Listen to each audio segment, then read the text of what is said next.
Okay, good morning, afternoon, or evening, everyone, depending on where you are in the world. My name is Mitchell Lennon. I am a researcher with the Strathclyde Centre for Environmental Law and Governance at the University of Strathclyde in Glasgow. And it's a huge pleasure to welcome you today to this online session organised by the One Ocean Hub for the UK Research and Innovation, Climate Adaptation and Resilience online series titled Ocean and Climate Change, Building Adaptation, Mitigation and Resilience. And now, of course, today's event is in the run-up to COP26 in Glasgow this November, where I'm sure that most, if not all of us in the audience, are hoping for forming developments that will strengthen the linkages between climate change impacts on the ocean through a kind of clear policy window of opportunity that this COP presents. Now, the Hub's overarching key message during COP26 is that integrated and inclusive ocean governance is essential to tackling climate change. Okay, and the purpose of today's event is to explore the impacts of climate change on the ocean and strategies to build adaptation and mitigation processes, as well as to showcase the One Ocean Hub research on climate change impacts and building adaptation and resilience based on existing networks in some of the Hub's focus countries.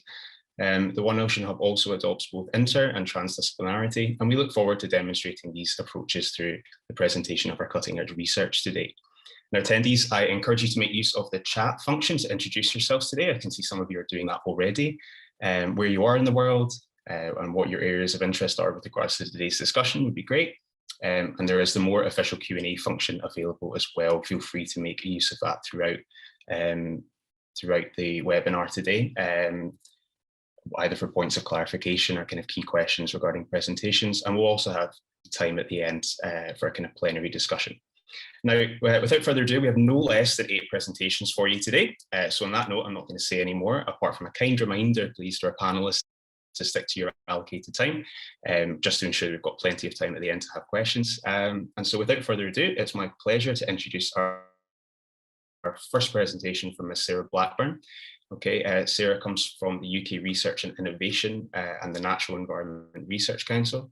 ECRF Challenge Manager for the Natural Environment Research Council. She's going to say a few words today to open our discussions. Sarah, you have the floor. Thank you, Mitchell. And I have to say a big thank you to the GCRF One Ocean Hub for organising the event today, for inviting me to speak and for badging it as part of our COP26 Climate Adaptation and Resilience event series.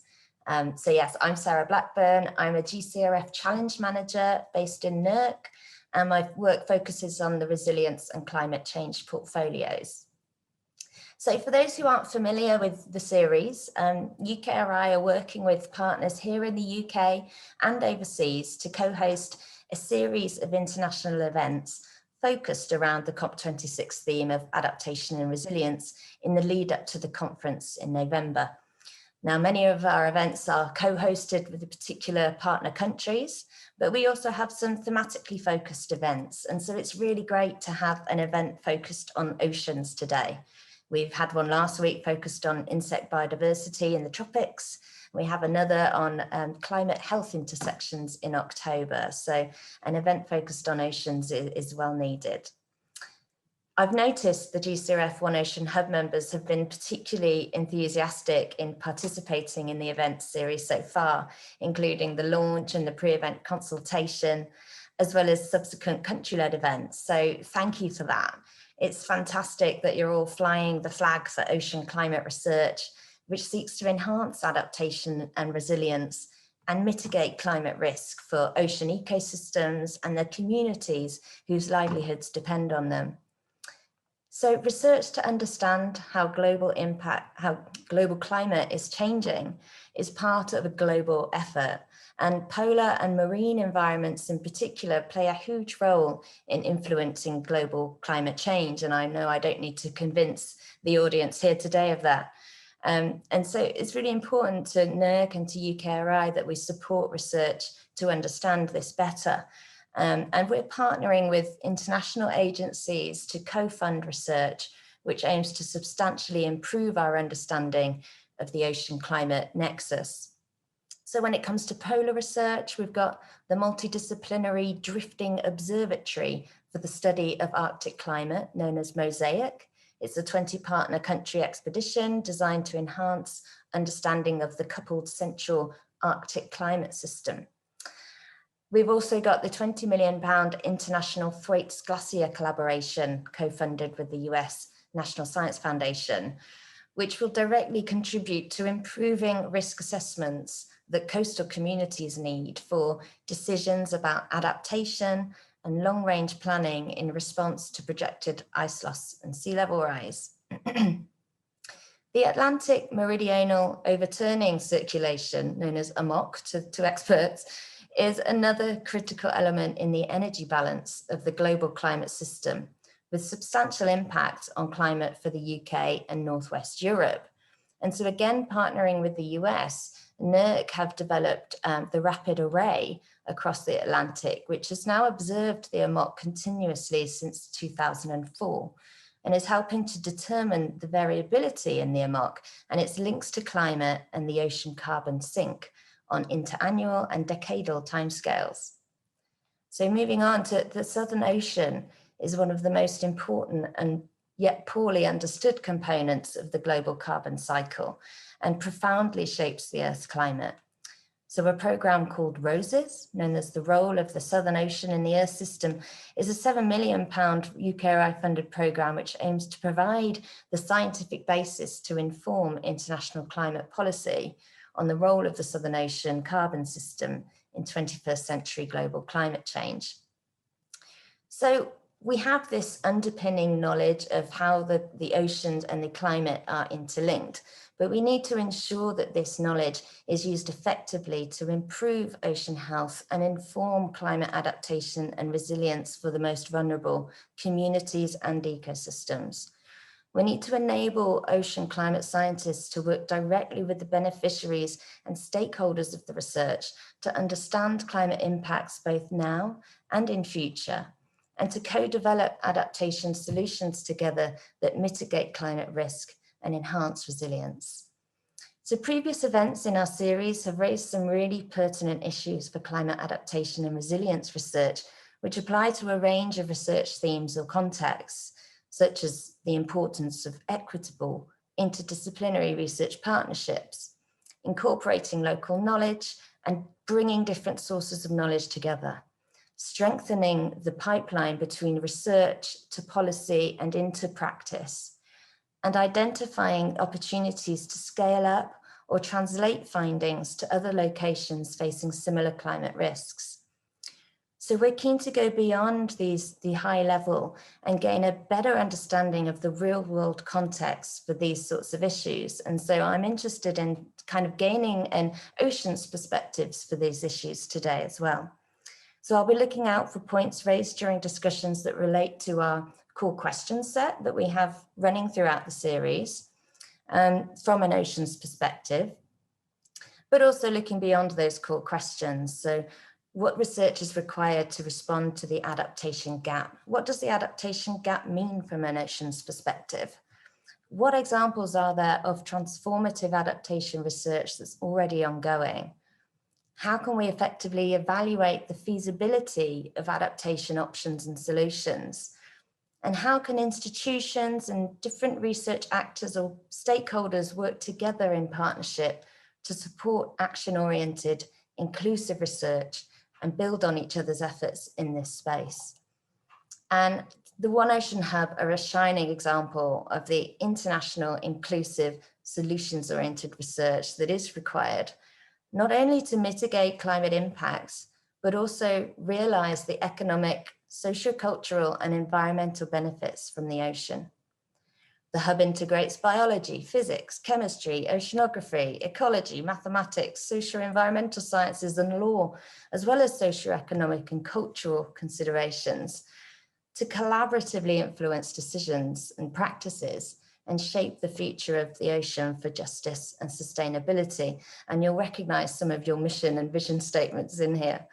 You're bringing together coastal people, researchers, decision makers, civil society, and international organizations to value and learn from different forms of knowledge and enable fair and inclusive decision making for a healthy ocean whereby people and planet flourish. So this is exactly the type of research that we need, which brings together the complex components of the ocean climate nexus in a systems perspective, which is crucial in order to successfully adapt to current and future climate scenarios. So I'll stop there because I'm really interested in hearing more from the experts, from you guys, about these sorts of challenges. I'm really looking forward to discussions, and we'll be taking lots of notes and can be feeding these points into our synthesis report for the series.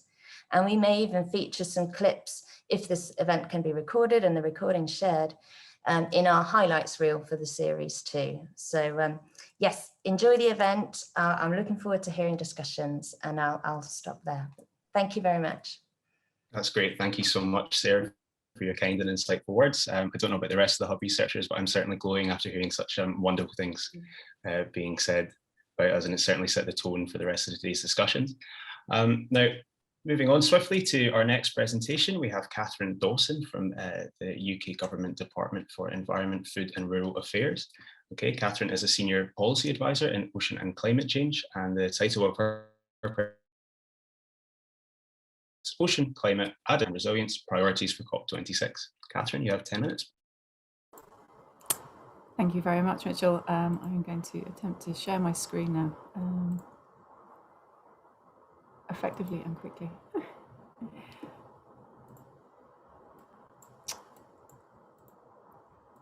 And you can't see it yet, can you? There we go. There we go. Perfect. Oh, sorry. We did this so smoothly earlier. Thank you very much. It's a real pleasure to be here today. I feel like I'm part of a very interesting and expert panel. So I look very much forward to hearing what everyone else has to say. And I think already, Sarah, so much food for thought there. And I hope that I can reinforce and build on what you've just mentioned there. So today I am going to share some of the ocean priorities for the UK as the incoming COP26 presidency. I feel with the audience that we have present today, the narrative around the evidence is probably well acknowledged, but it's also worth reflecting on some of the key messages that have put us on this course of championing ocean and nature. So why do we need to drive ocean action? So a healthy and resilient ocean is vital to all life. We all depend on it for so many vital ecosystem services, and it plays a crucial role in tackling climate change, both by buffering and mitigating the impacts, absorbing and locking away carbon from the atmosphere. But it can't keep doing this indefinitely, and the evidence quite clearly shows that climate change has already had significant impacts on the ocean. Ultimately, climate change, combined with other anthropogenic pressures, means that these impacts are projected to continue.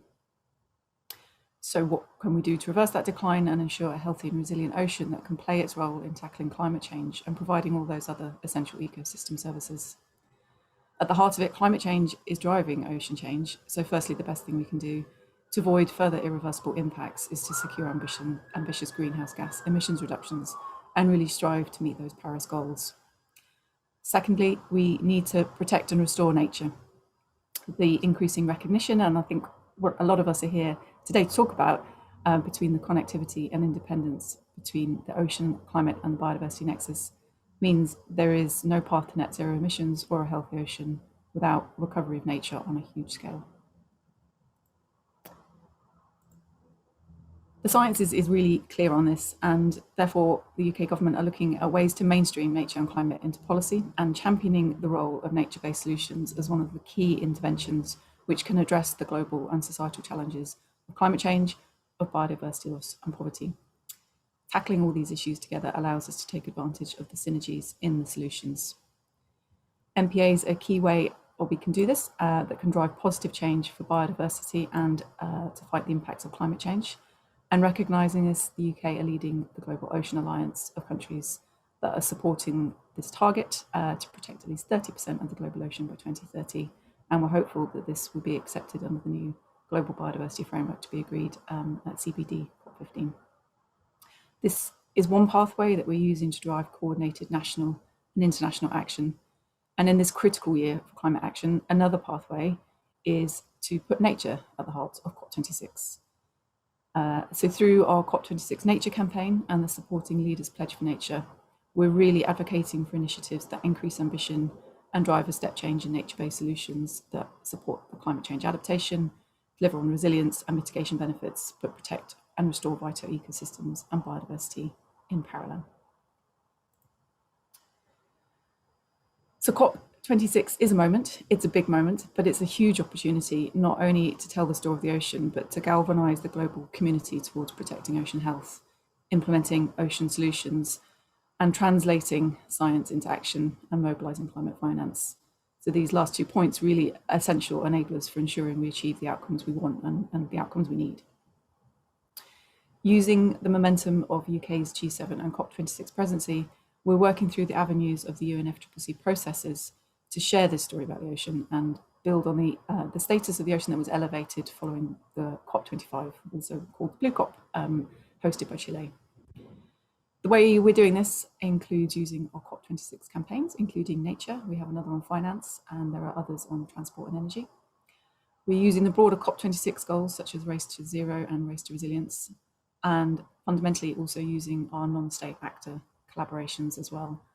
All of these sort of driving towards looking at that, achieving the Paris goals, implementing marine nature-based solutions, transformational ocean science, and mobilising finance.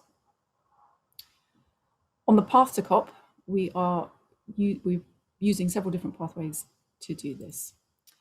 One of this is through our international ambition and action. The collaborations with our non-state actors and states are really central part of our COP26 plans, and we're really delighted to be working with such a broad cross-section of expertise globally, and working with them to tell a consistent story around ocean, nature and climate. So some of these organisations, just to name a few, include the Blue Carbon Initiative, the International Partnership for Blue Carbon, the Commonwealth Blue Charter and the High Level Champions. One of the partnerships that brings nature-based solutions, finance for nature and cross-sector cooperation together under one banner is the Ocean Risk and Resilience Action Alliance. So for those unfamiliar with this alliance, their objective is to tackle ocean risk through mobilising finance for nature-based solutions and driving ocean resilience. In Glasgow, we're really pleased to be co-hosting a roundtable with Aura on mobilising finance for nature-based solutions and providing a platform for sharing experience, knowledge and views on barriers to making marine natural capital investable. And I think this really sort of reflects on some of the words that Sarah just shared around making sure that we have an opportunity to create platforms that are inclusive and put a spotlight on the voices at the front of sort of tackling ocean risk. So this event will be a flagship ocean event for the UK presidency, and we hope to see multiple sectors stepping forward with announcements of action and commitments for ocean-based solutions. It's one moment. COP is a big moment, as I've said, and we are really hopeful that we can use the conversations that are generated at COP as part of our COP26 legacy, because to drive an upswing in ocean health, adaptation and resilience, finance needs to be mobilised to reduce poverty and protect marine resources from multiple stressors, and this is going to take concerted effort and action over the next few months and years. In that vein, earlier this year, the UK has launched its £500 million Blue Planet Fund, and this fund will support developing countries to protect their marine environment and reduce poverty, and Aura, one of the partnerships we're working on to deliver under the Blue Planet Fund. Another pathway that we're using is our domestic action, so trying to reflect that ambition we have with the action for the UK waters. We're using a mixture of advocacy, developing the science, and using the excellent networks that we have access to drive ocean protection, adaptation, resilience, and all those other ecosystem services we need. In the UK, we do have the opportunity, though, to embed ocean and climate mitigation, adaptation, and resilience into our policy across the department. And noting that and the science behind the 30 by 30 target, the UK is now protecting 38% of its waters within marine protected areas, protecting amongst that vital blue carbon ecosystems. Our focus is now to ensuring these are effectively protected so they can deliver those benefits we need. We're exceptionally lucky to be able to work with a number of excellent networks, academic institutions, and our arm's length bodies who are working very hard on restoration and recreation projects across the country, particularly looking at seagrass, marl, and salt marsh, kind of recognising those benefits of blue carbon ecosystems as well as other ecosystem services. COP26 will be another moment to tell the story of the action in the UK and the coordinated efforts across the science policy interface. I've touched on the science that we need to deliver for ocean and climate, and capacity building and knowledge sharing is an essential part of that. As I said, we're exceptionally lucky to work with some really excellent ocean institutions in the UK and globally. And with them, we're continuing to develop a range of research and development projects to further understand the key areas of ocean and climate research, including, for example, blue carbon stocks, climate smart MPAs, and the effects of ocean acidification. The UN Decade of Ocean Sciences for Sustainable Development is a really key part of this work, and we've been able to drive a lot of the commitments and the goals around this UN Decade through our G7 presidency this year. Social sciences are another integral part of what we need and what we do, and if we are going to reach net zero, then we need to be able to have that influence and recognise how to reach people. I hope that what I've sort of galloped through here today effectively demonstrates what the UK presidency recognises in terms of the importance of the biodiversity climate nexus and why we're putting nature at the heart of COP26. It's important for us to be driving ambition and action on ocean and climate in synergy through all those pillars I've just mentioned in terms of international engagement and collaboration, the domestic action, the science, and mobilising blue finance. At COP26, we want to showcase this work and to elevate shared priorities by delivering strong, coherent programme of ocean-related events and activities in Glasgow. So this will include a ministerial ocean action event, in addition to that Aura Roundtable, and looking at other opportunities to embed ocean into the moments of the conference. Key to all this is collaboration, and we want to ensure that we're creating opportunities for the ocean community to unite, share plans, and coalesce around shared ambition for the ocean, because more than ever, global collaboration is needed and essential for delivering at scale and urgently. Thank you very much, Murray, Mitchell, and look forward to hearing from the rest of the speakers. Thank you.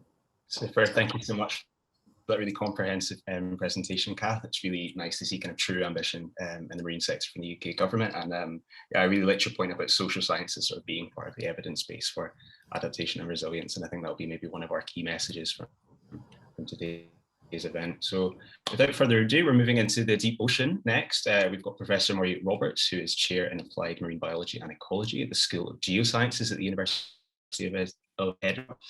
And his presentation is on climate change in deep sea ecosystems. Murray, you have a 5-minute video, a 5-minute presentation, and then a sort of 5-minute video, is that right? Superb, you have the floor. That is correct, Mitchell. Thank you very much.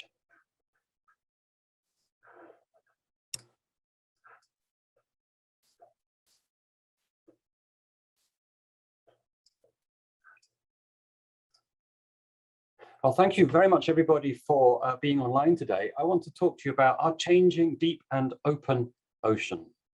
So we know that we live on planet ocean. It's 70% of the Earth's surface, goes without saying, but the oceans are a highly interconnected space. So what happens in one part of the ocean, negative effects in one part, quickly move to other parts. Global issues require global responses. I want to look here very quickly at the circulation of the ocean at the biggest scale. We have areas of the ocean which transmit to others and continue to circulate. We heard about the Atlantic Meridional Overturning Circulation, the AMOC. This circulation is developed from the Gulf Stream and North Atlantic drift currents. Think of those warm waters that keeps Britain, Scotland, far milder and nicer places to live than the equivalent latitudes over in North America. As that heat is released, those cold waters become denser, and they descend and they run back as deep, cold countercurrents. And you can see how this circulation interconnects.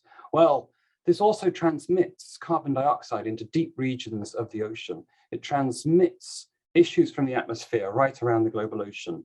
And this happens over time periods of hundreds of years. So that system is now running, and these changes are running throughout the global ocean for many generations to come. We also have a roll call of issues in our oceans that are caused by the direct impacts of human activities. It might be catastrophic oil leaks or the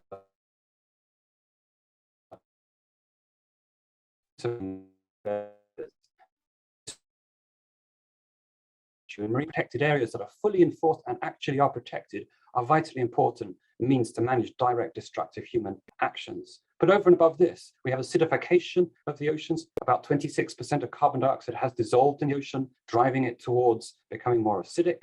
The ocean is warming. About 90% of global heating has been taken by the global ocean, and a warmer ocean can hold less oxygen. So we're seeing a deoxygenation. So these are really the 4 horsemen of the apocalypse when it comes to what humans are doing to the ocean at the present time. Now I want to look very quickly at some iconic ecosystems in the deep ocean and then conclude with a little video at the end of my presentation. These are deep water corals that span many ocean basins. They're often found on the continental shelf, slope, and on seamounts. They're very structurally complex. These species are built from calcium carbonate. It's particularly vulnerable to ocean acidification. So experiments show really clearly now how, while the coral themselves can do relatively well in future ocean conditions, the underlying skeleton becomes more porous, it becomes weaker, it can't support the habitat, it can't support the many other species that rely on the coral skeletons as a place to live. So we're seeing fundamental changes in the future now, remember, transmitted through that overturning circulation.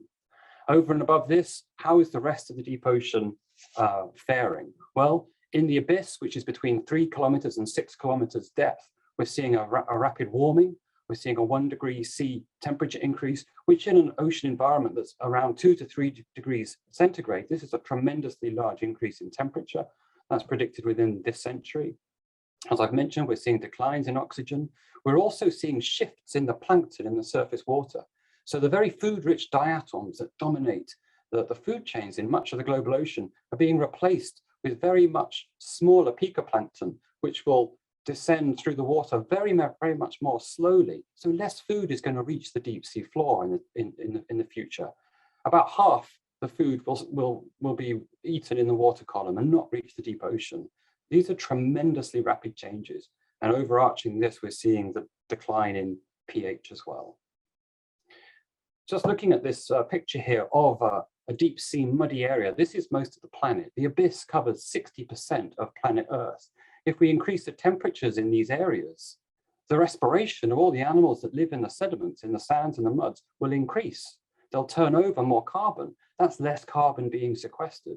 So if we see those temperature changes as are predicted, we're going to see radical changes in the respiration of most of the planet and its ability to sequester carbon.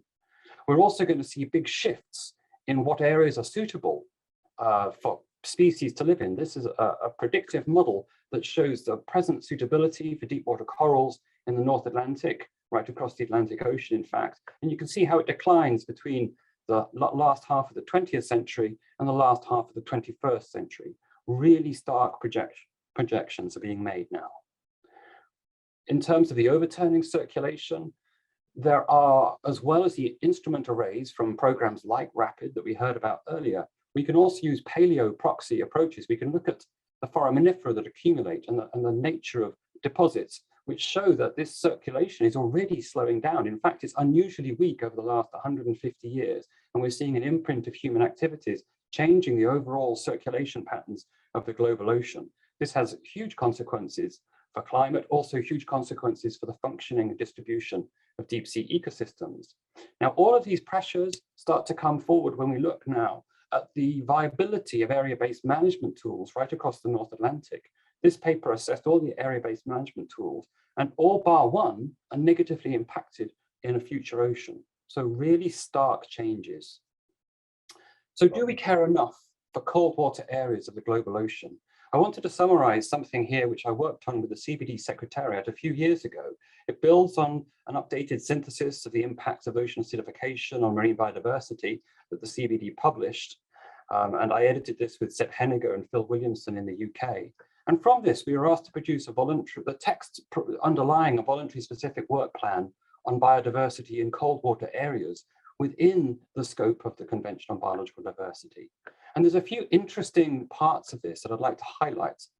The decision has been ratified by COP13, and the documents are all available online. Governments and competent intergovernmental organizations are really encouraged in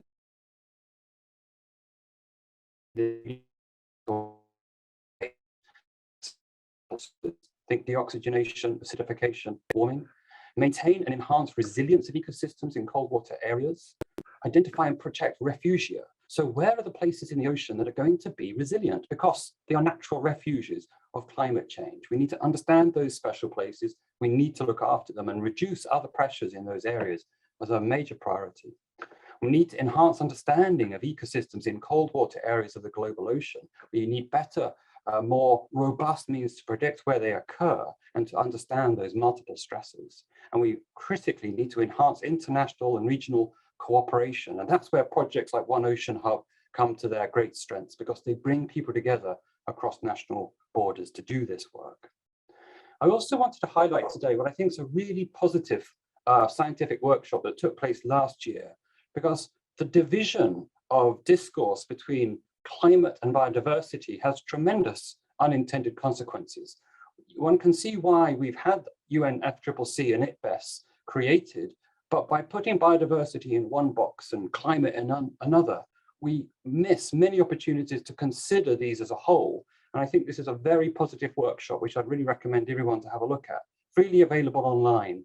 I just highlighted one thought here from the preface, that connecting the climate and biodiversity spheres is especially crucial at this moment, when the world seems to be gearing up for stronger actions on both. I should note that although UNFCCC and IPBES co-sponsored this scientific workshop, they don't officially endorse or approve it, but it's really a very positive step to see IPBES and UNFCCC coming together in this way. So a few quick concluding thoughts. We know the challenges by now, so it's time to act. For example, by removing barriers between biodiversity and climate change policy development. As we've heard, and I would absolutely agree, multi-disciplinarity and the science policy engagement of projects like One Ocean Hub are critical to taking this forward. We need to scale up our science and our economic analyses to work at ocean basin scales. I think the time for working in small regions, it's fantastic and it's important to maintain it, but we need to know how areas are connected, and we need to understand things at a wider scale. It's challenging because we tend to fund things nationally. Therefore, it's very hard to grow this international reach. We need to take capacity building, diverse knowledge systems, and technology transfer seriously. We often talk about it, sometimes we make good progress, but we've really got to put many more efforts here, I think, across the world. And it means investing particularly in the people that do the work. As a quick, for more information really on the Ocean Climate Nexus, we produced a briefing, the COP26 Universities Network briefing, on why the ocean matters in climate negotiations. It's freely available on the web link I've given there. And I think it's so encouraging to see, alongside COP26, not just the UN Decade of Ocean Science for Sustainable Development, but also the launch of the United Nations Decade of Ecosystem Restoration. So thank you very much for listening to my words. What I'd like to do now is play a short video that we produced with the COP26 People's Champion, David Attenborough, to really highlight the vulnerability of deep corals and how we can use them, in a sense, as a canary in a coal mine of climate change in the deep ocean.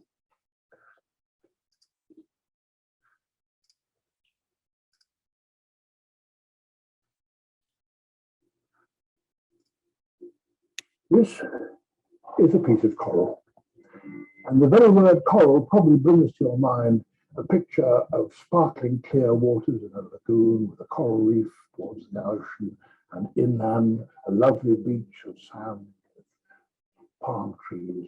Well, a lot of corals are like that, but this coral comes from the dark waters 400 feet down, 150 meters deep, of the Scottish island of Mingley, and they are very remarkable.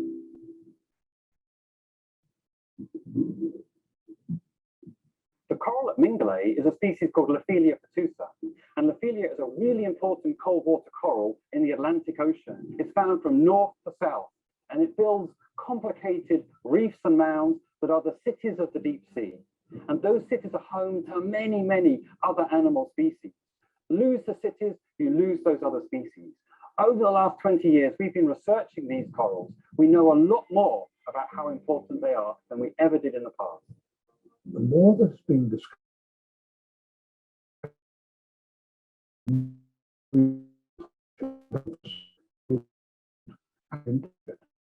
these corals are. So the skeletons that these corals make are critical for the habitats that they build and the life that lives within them. Now, importantly, these habitats aren't just made from live coral, but there's a huge amount of dead coral which sits beneath the live coral supporting it. And it's this dead coral that alarmingly is more vulnerable to ocean acidification. The carbon dioxide that man releases in rising quantities has not only increased ocean temperatures, but is also making them more acidic. It becomes ever more difficult for corals in deep, cold waters to form calcium carbonate skeletons in an increasingly acidic environment.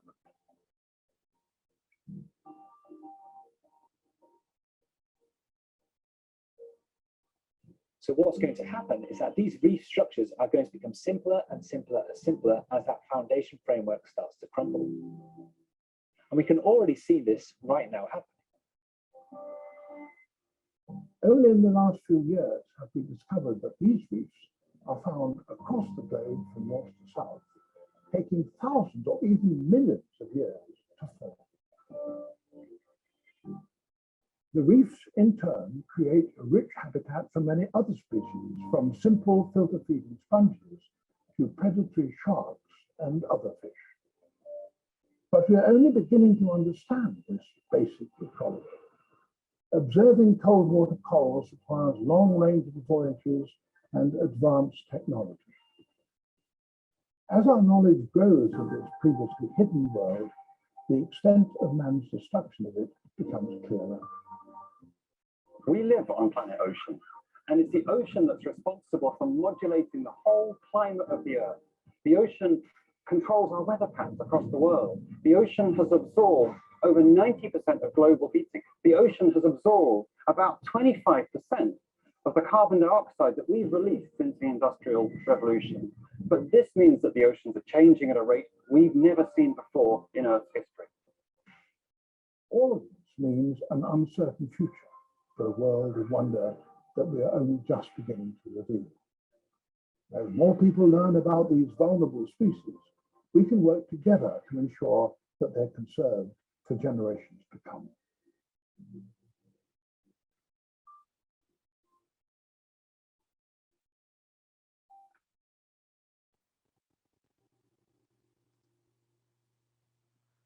Thank you very much.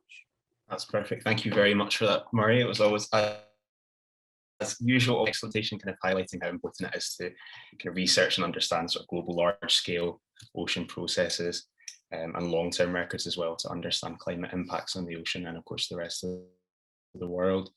Now, swiftly on, we've got Lynn Shannon and Kelly Ortega-Cisneros from the University of Cape Town, who are going to present to us on impacts on fisheries. So, Lynn, thank you for sharing. Thanks, Mitchell, and thanks, Mary. That was so illuminating. Right, let me just put this full screen for you. Right, so I'm going to just take you very quickly through a little bit as to why ecosystem modeling is important and helpful in understanding the impacts of climate change. So my key message is right up front. Ecosystem models can be useful for exploring ecosystem changes that result from climate change and for exploring the resulting implications for our fisheries along our coasts. And so by taking outputs from different climate models, by looking at the productivity estimates that we can gain from our data sources, by using those as inputs into our marine ecosystem models, we can really explore the possible ranges of our ecosystem configurations into the future, depending on the different climate scenarios that one might imagine. And so these marine ecosystem models enable us to look at changes in time and in space. Now, this gives us a huge amount of information. And so what we normally do is we consolidate this into indicators. And we're looking at indicators here that are ecological in nature. They're capturing what's happening to the ecosystem state and the configuration, as well as socioeconomic indicators. So in other words, in our specific case, we will be looking at the amount of catch and where that catch is located, which is important for our fishing communities. And then with all these indicators, what does one then do? This is also still a huge amount of information. And so what I'm going to very, very quickly just rip you through is to introduce it to the idea of a framework that takes indicators, puts them together and comes out with some kind of message for decision making. So I'll be very quick. I only have a very few minutes. But just to say that we have built some Ecospace models as part of the One Ocean Hub project, as well as the Atlas project. And we've looked at the large scale southern Benguela ecosystem that you can see there on the left in blue. And we've also looked at two local models, one a regional scale, the southeast coast of South Africa, and then one blue, a little bay called Algoa Bay, which is really important in terms of multiple uses. So we have 3 different ecospace models going on. And the kinds of output that one gets are distributions and maps of where the biomass of these different functional groups within our ecosystem model, where they are located, and how they change over time. This is just a snapshot at the end of our time series, in which we fitted historical fishing fleet information and temperature changes in the water column to our model, or in our model. And you can also get distributions of where the catch will be likely located, likely taken in the future, as well as in the past. So if you're looking into the future, this is just something I wanted to show you, linking in with some of our work with the climate modelers. So we've taken the productivity estimates, we've taken temperature estimates that they've generated into the future under 2 emission scenarios. So one, which is your light blue, which is your low emission scenario, and then the high emission, which is your high emission scenario, and then the low emission scenarios in your darker blue. And you can see there that the catches would be lower under a high emission scenario future. This is going on until 2100. If you look to the bottom, you'll see the trophic level of the catch, which is higher under low emission. And that is because our demersal pelagic ratio is also reflecting that. Our demersal catches relative to pelagics are higher. And this is really because what's happening within our projected ecosystem is that our small pelagics, such as anchovy and sardine, are declining in biomass more steeply under the high emission scenario. And this is having implications also for many of our predators, some of which are fished. But for example, the endangered African penguin, which is declining, but more so under our high emission scenario. So these are the kinds of things that this kind of modeling can help us to showcase. And then we come to the framework, and this is work done by Emma Lockerbie. We looked at ecological indicators, assessed trends in the indicators over time, how do they change? And then we looked at, well, to what extent can fishing pressure be expected to explain what we're observing in the trends versus, up at the top there, environmental drivers. Because if we're looking at something we can really do something about in terms of managing our fisheries, we wanted to look at fishing pressure, but we know it's influenced by environment. So it's really just contextualizing what's happening in the ecosystem that I wanted to get across through this framework, in showing you the framework. And then we come out with putting these things together, we score them, we weight them accordingly with the ones that are giving us more influence on fishing. And we come out with a status assessment for our ecosystem. Is our ecosystem improving? Is it deteriorating? And so here, just to make it a little bit more clear, you have on your right there, you have the trajectories over time for our different functional groups. We have some indicators on the left there. These are just snapshots in the last 10 years of our simulation for some of the indicators. And what we've done is look at 4 different scenarios. So we have a baseline scenario where we just fish into the future at the current fishing levels. We have what we call the increased current production scenario, where we've imagined a future with increased upwelling, which we developed together with the oceanographers of the region. Okay, if that's increased upwelling, it's a more productive system for us. But does that mean we can take more pelagic, more prey species, more predator and prey, or not? And so we then model taking higher catches of our small, low trophic level species, our prey. And we found that given all these indicators, would give us a system that could be possibly improving even if we took more of them. However, by contrast, if we try to take more predatory fish as well as prey fish, we had a situation where the system, the ecosystem in terms of its functioning, was possibly deteriorating. And so we would really have to be careful. And so this is just really a way of putting things together. for our decision makers. So what is new here is that we have been using spatial temporal whole of the ecosystem models for the South African marine ecosystem. Some of these models have been undertaken before, but not at the same spatial resolution, very high spatial resolution, and not disaggregated into all of the functional groups which we are dealing with. And ecospace models are new for our South African region. So we've developed these three, and they are a new venture. So being able to explore the ecosystem dynamics using these models in terms of what's happening climatologically and how the fisheries are reacting to the climatological changes over time and space enables us to capture the effects and dynamics across multiple scales. And this is really important when you get to management. And there's a little bit of what Murray was saying, where he was looking at national and global. Here we're looking at local in terms of bay and local effects versus regional versus the whole large marine ecosystem.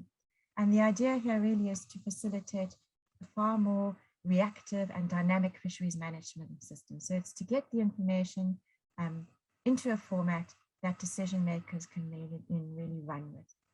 And I'm going to hand over to Kelly. Thanks, Kelly. Just stop sharing.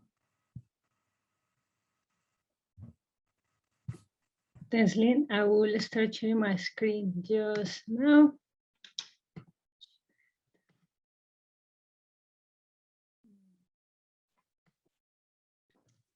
Hi, everyone. As Lynn mentioned, I will be presenting the results of our work on an ecosystem model for Algoa Bay, which is a small bay located on the east coast of South Africa. So Algoa Bay is a biodiversity hotspot and is also an example of an ecosystem that is used by different sectors, but stakeholders from different sectors, and obviously they all have different objectives. Some of these sectors include fishing, tourism, shipping, and also additional stressors like pollution, for instance, from oil spills from shipping. Algoa Bay also hosts the world's largest breeding colony of endangered African penguins, with more than 50% of endangered African penguins in the islands of Algoa Bay. Algoa Bay is also considered to be the best monitored coastal area in South Africa, due to the existence of a long-term monitoring program on the bay. And if you look at the map here on the right, you will see that all of those different points represent a network of more than 40 mooring stations collecting different physical information from the bay. So within Algoa Bay, we have the Ado Elephant Marine Protected Area that you can see here on blue, light blue and dark blue. And there's a marine area and also a terrestrial one represented in green. So the Ado Elephant Marine Protected Area was declared in 2009, and the main objective of the MPA was to protect threatened species such as the African penguin, also Cape gannets and other fish species, and also the habitat and the physical processes that support the environment for these species. So the MPA has two different zones in terms of zonation.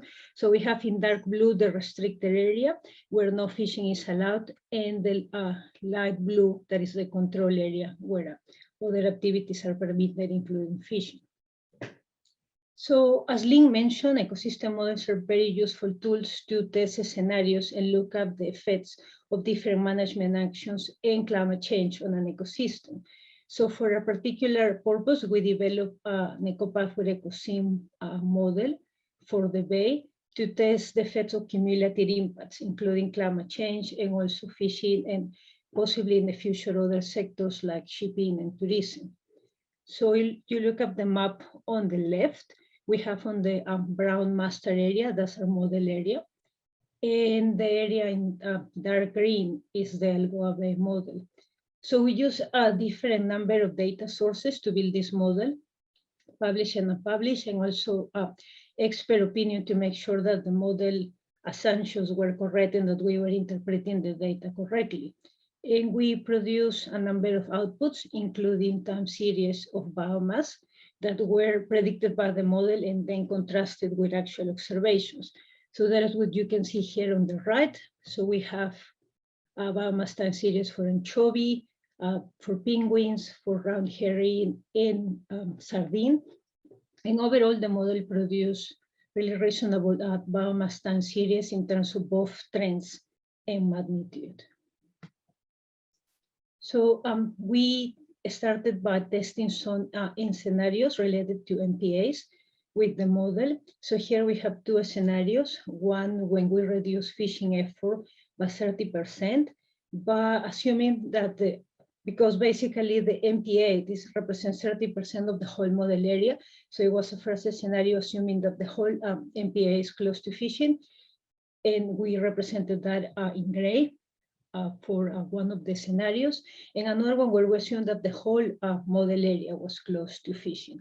And that's the scenario MPA2. So here we have on the x-axis the proportional biomass change, comparing the MPA scenarios to a baseline, which is the status quo, and on the y-axis, the model groups. So overall, in these two scenarios show an increase in biomass for most model groups. For instance, some of those of ecological importance, such as seals and penguins, hope you can see them there, and also for species of economic importance, such as yellowtail and other fish species. And something that was also clear was that the farther the restriction in fishing effort, the more benefit in terms of biomass for some of the model groups. So now that the model has been validated, and our next step is to build an ecospace model that, as Lynn explained, it's a spatial model for the bay. So we will use a different number of data sources for the model, including, for instance, as you can see on the left side of the screen, different coastal habitats. So these are information from all of the habitats in Algoa Bay, as well as temperature and salinity, like you can see on the right-hand side, a graph with a sea surface temperature for the bay, as well as bathymetry and other information like distribution maps of model species, or also the distribution of fishing effort in the bay. And some of the outputs that we will get from the model would be to look at biomass projections and spatial distribution predictions, similar to what Murray showed of habitat suitability as a result of climate change. We could also, that's one of the outputs of the Ecospace model. Also, we can simulate management actions like dynamic MPAs or implement dynamic management and see the results on the ecosystem. We can also test cumulative impacts, and the model can provide a number of structural and functional indicators of the ecosystem. So some of the take-home messages are that Algoa Bay represents a very good example to test or to look at cumulative impacts on the ecosystem, including the effects of climate change. That ecosystem models are very useful tools to explore the possible outcomes of management and other scenarios, again, climate change. And also that ecosystem models and scenario testing together can provide information that is actually useful to inform people's responses to climate change, to help them to anticipate and to prepare and to be ready to respond to climate change. And that models are very important, or can be very important, decision support tools, given that the model assumptions and the model structure is explained to users in a transparent way, and also that the model outputs are communicated to users in a clear way that they can understand.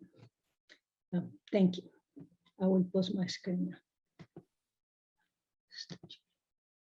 Thank you both, fascinating cutting-edge research within the context of the Algoa Bay large-scale ecosystem. And moving, we now have Dr. Bernadette Snow, who is the Deputy Director of the One Ocean Hub. The title of the presentation is Building Coastal Resilience, the case study of Algoa Bay in South Africa. So we're keeping with that same theme. Bernie, you have the floor for 10 minutes. Thank you.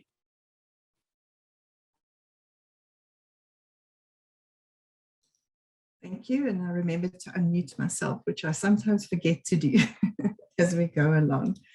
Thank you, everyone. It's been really riveting as I've been listening to the speakers beforehand, and even though we work together, we always learn something new as we go along.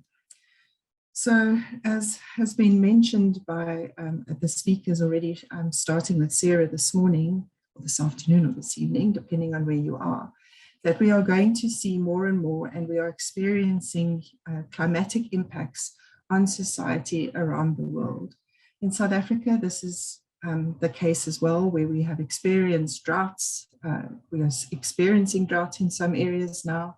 We also have emergence of toxic blooms And we're also having infrastructure damage through flooding and increased wave surges and storms happening within the country.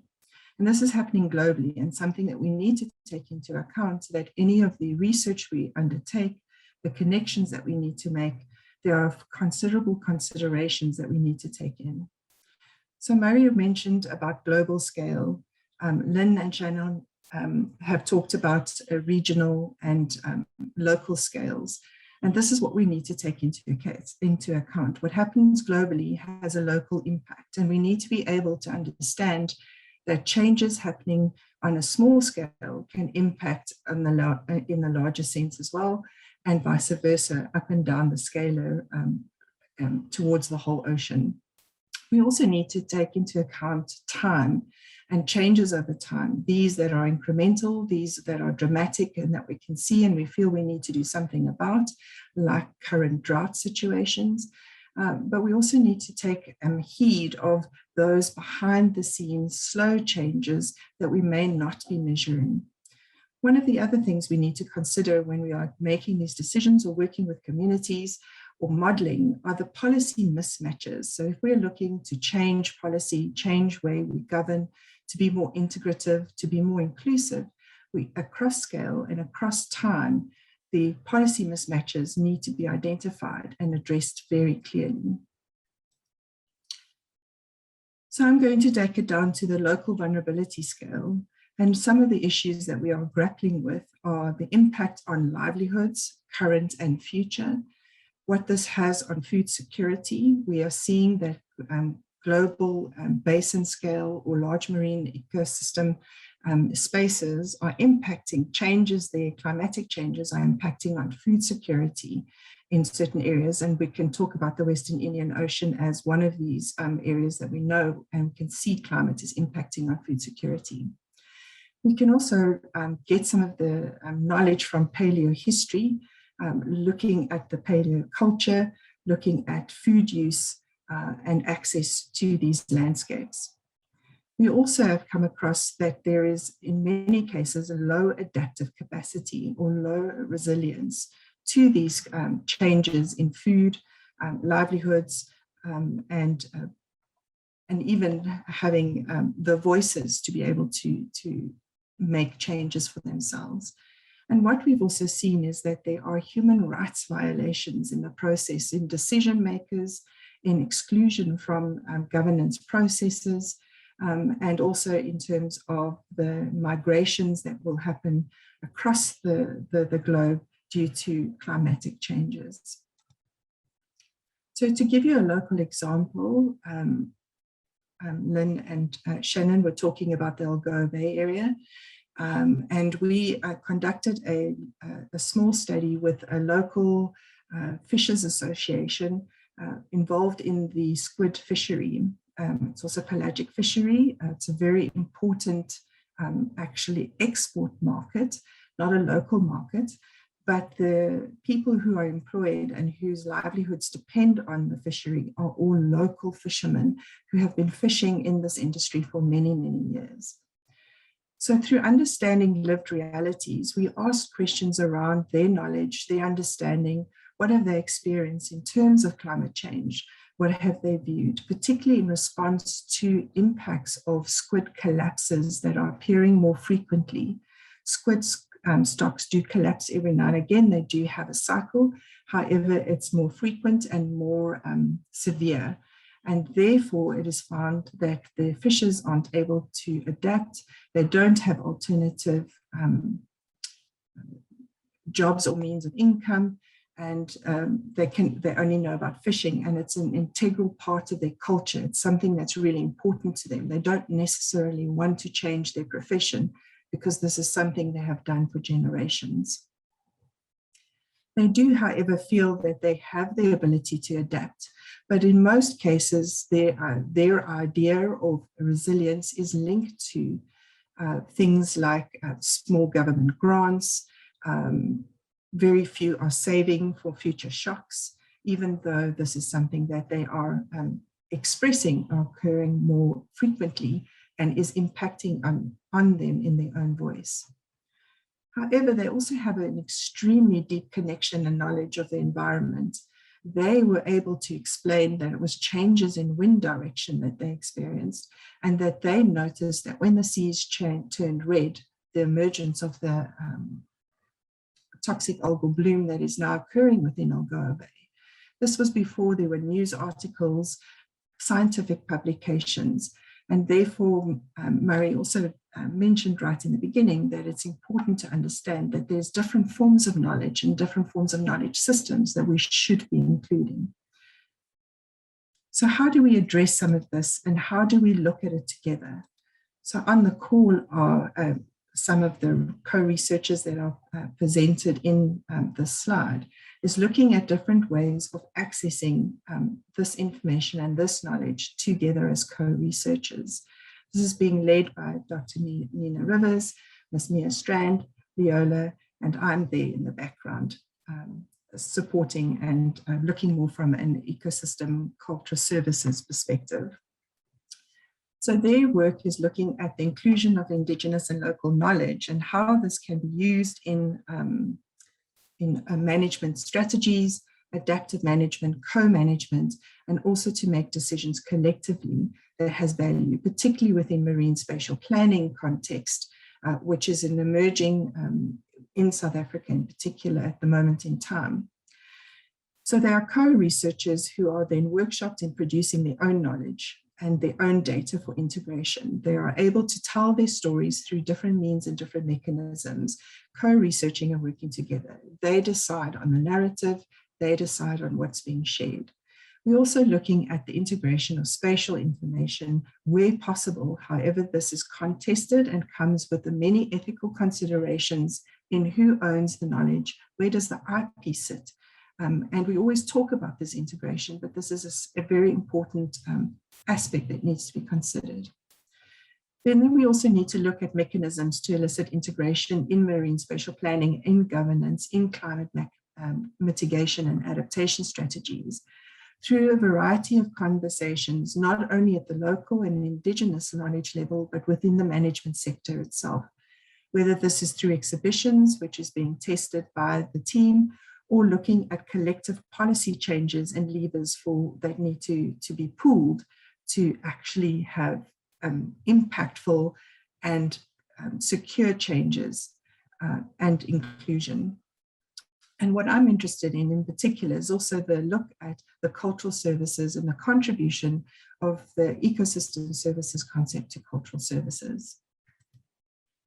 So back to the example of Algoa Bay, and Kelly has very clearly explained to you why this is an extremely important area, that it is well monitored, it has long-term monitoring information that's being collected, and they are adding also, as well in terms of looking at social data being collected in a long term so that it can be integrated into ocean management, marine spatial planning, governance and decision making for particular shocks like climate change, economic shocks, as well as any others like pollution that might come short-term shocks. So one way of doing this is through the co-development process. And this is looking at the Algoa Bay co-development of dynamic models together. We have piloted and tested this phase, particularly with a PhD student, and I will show you some of the outcome from her research. So through this, we are modeling this very messy space of tangled Gordian knot of knowledge that is integrated into no one really talking to each other, but having a wealth of knowledge in these different sectors. We will conduct first individual interviews, small focus groups, and have conversations. These are later then in small workshops that become multiple workshops, and then there is the validation and refining and upscaling of information. What is unique about this, it's taking qualitative data, so narratives and stories, and then integrating these into computer models using things like Vensim or Stellar Architect, where we can then take work from Lynn and Shannon's work, from other researchers and scientists, and we can validate it into quantitative, so we can show over time what these particular changes might be. So the Algoa Bay Marine Planning tool is using an integration of these models using Stellar Architect. And this tool is looking at how can we sustainably manage the different sectors within Algoa Bay as a case study area. How can we look at the interconnections, so decisions that are being made in the models that are presented by the fishing sector? How would this impact on ports and shipping, tourism, mariculture, and so on? The tool is composed of these 5 sub-models in particular. So each one is unpacked more clearly through the variety of interviews, and it looks at how to simulate the overarching goal of the model, which is to get marine sustainability. And this is measured if we have marine health, the environment is healthy, the people are healthy, the well-being is in place. The marine wealth, in other words, strong and sustainable and growing economies, which is very important, and also the marine labor sector, because we have a high unemployment rate and it really is important to have sustained jobs. The outcome of this, or the output of these particular visual user interfaces, is an opportunity for the sectors to then run a particular model, and they can see and do scenario planning. They can do a trade-off analysis. They can also look and collaborate with other stakeholders and other sectors. And it is also an adaptable model or framework. So any changes, any new data, any new information can be incorporated into it to help inform the particular scenarios. So here on the screen, I'm using the fishing sector to flow in from the work that Kelly has done with and Shannon have done, where they can look at different catch innovation, looking at different modalities. They can look at the carrying capacity. They can also look at if they have more closed seasons, less fishing days, and also if there are any particular government fishing subsidies, which I know are also contested and being looked at from a legal perspective as well globally. So with that, they can then use and move these different levers. They can run the experiment, and then they can see where the biggest impact would be. So closing the season may not provide the best way of increasing sardine carrying capacity, but it might be that they have to look at different mechanisms for catching or different areas, or vice versa. It could be that they need to close and have a longer closed seasons or days of the year. So how do we bring this about for solutions for mitigation and adaptation? There are key messages that need to come through from this. Local knowledge needs to be co-developed sustainable solutions.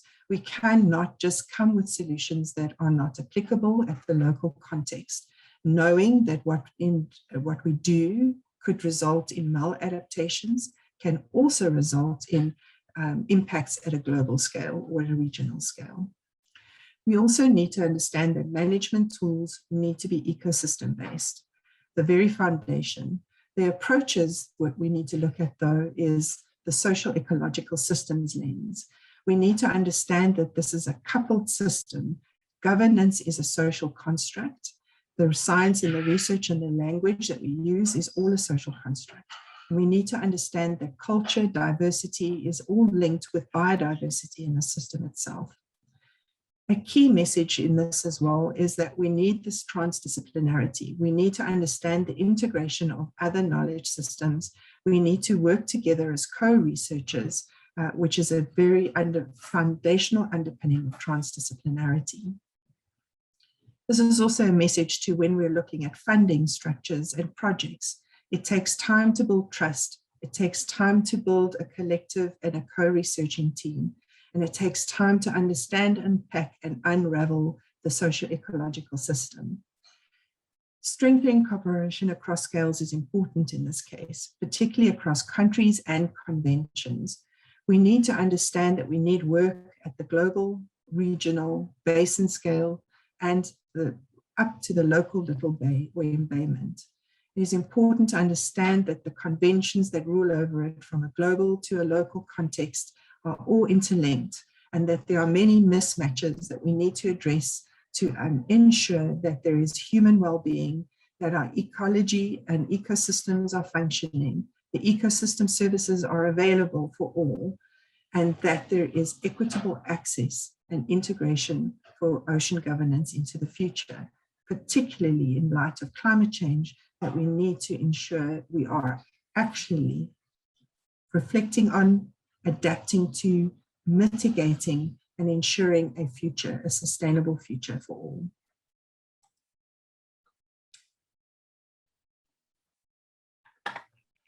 That was super. Thank you so much, Bernie. That was a wonderful presentation and some really fab key Thank messages you. as well that are definitely appearing as red threads throughout today's discussion.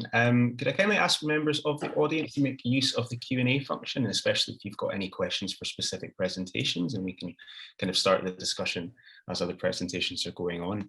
Now, next up, we've got Dr. Emmanuel Achiampong from the University of Cape Coast in Ghana, and the title of his presentation is Climate Change and Sustainable Fisheries, Developing a Model for Adaptation. Emmanuel, you have the floor. Thank you very much, Michelle. Please allow me to share my screen.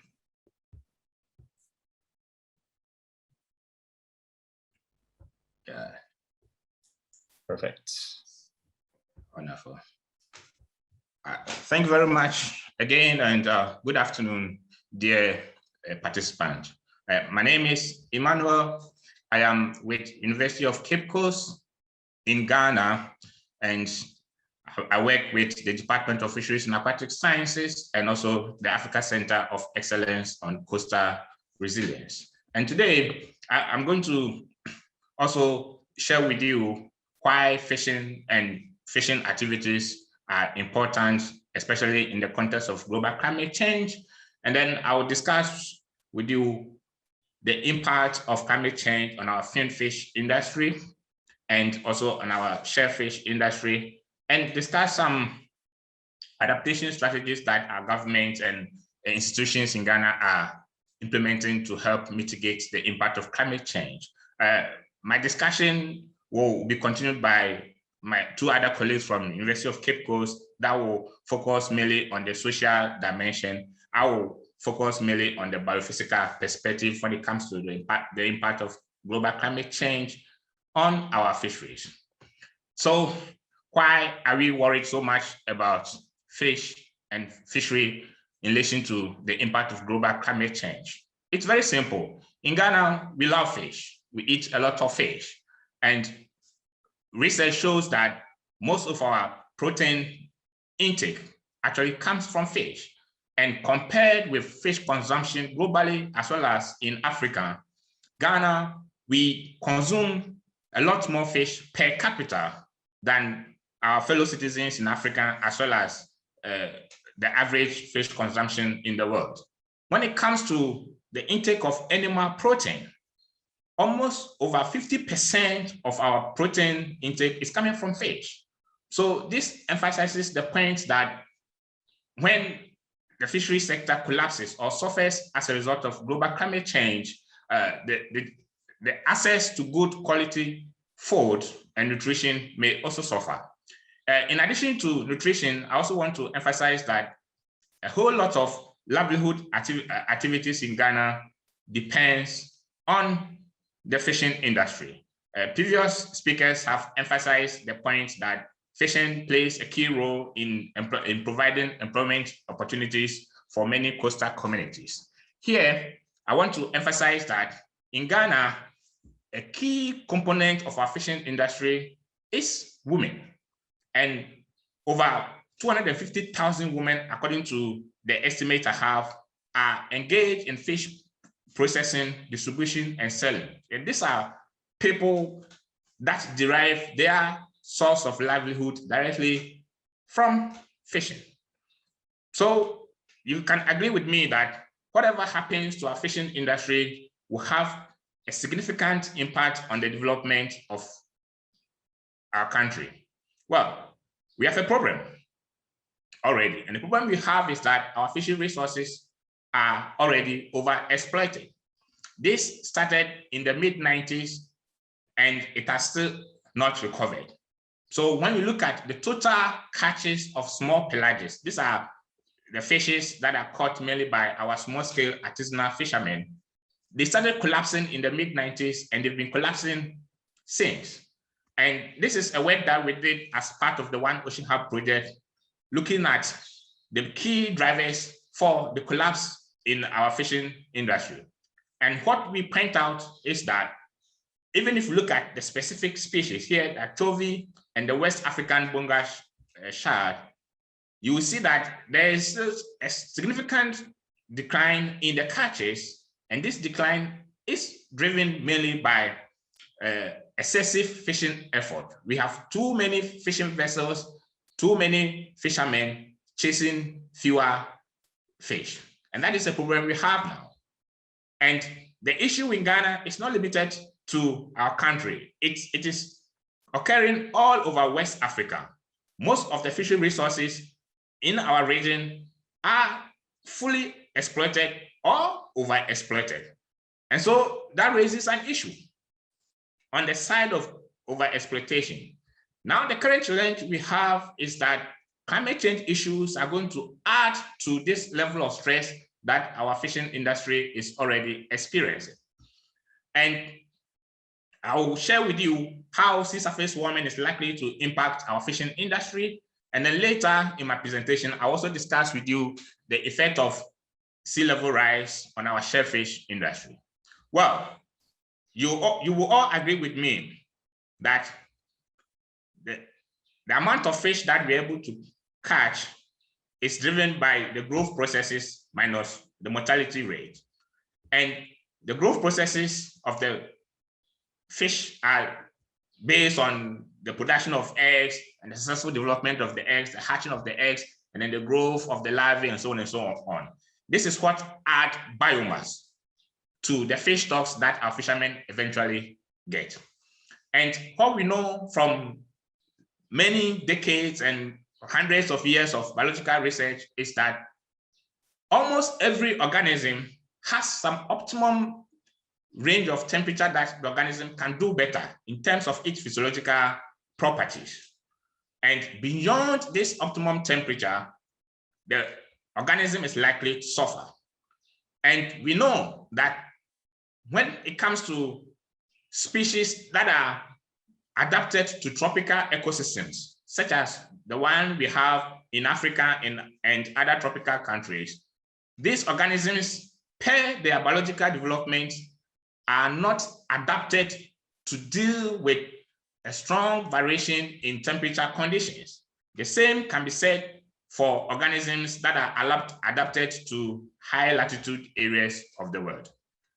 Well, so what do we expect if you expose an organism that has limited adaptive capacity to the impact of climate change?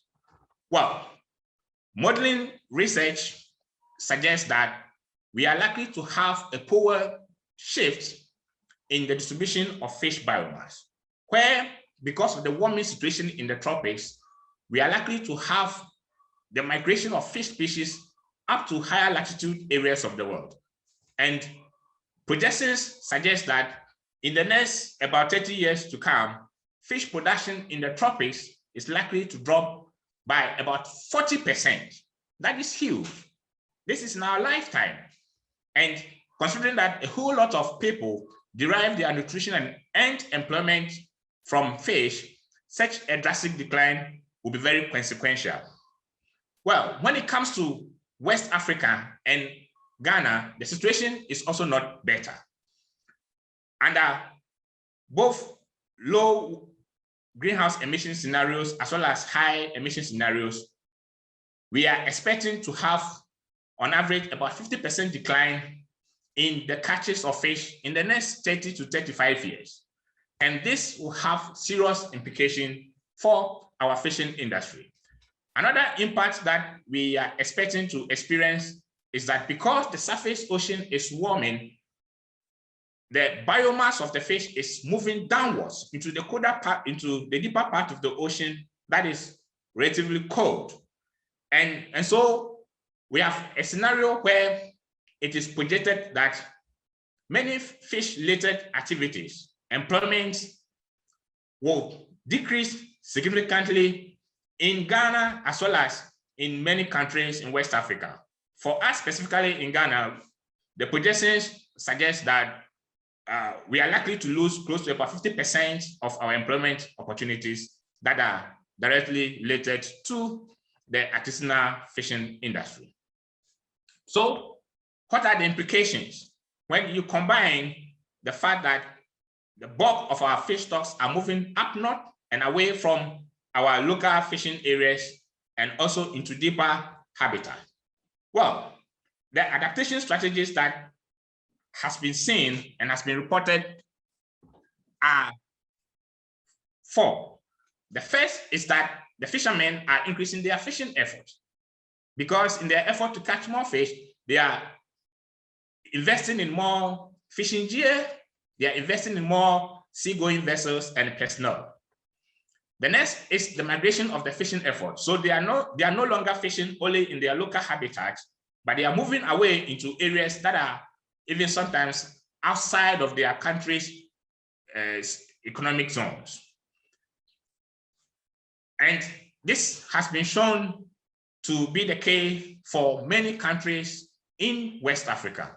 Specifically for Ghana, research suggests that our fishermen are able to move from Ghana to far away as Congo.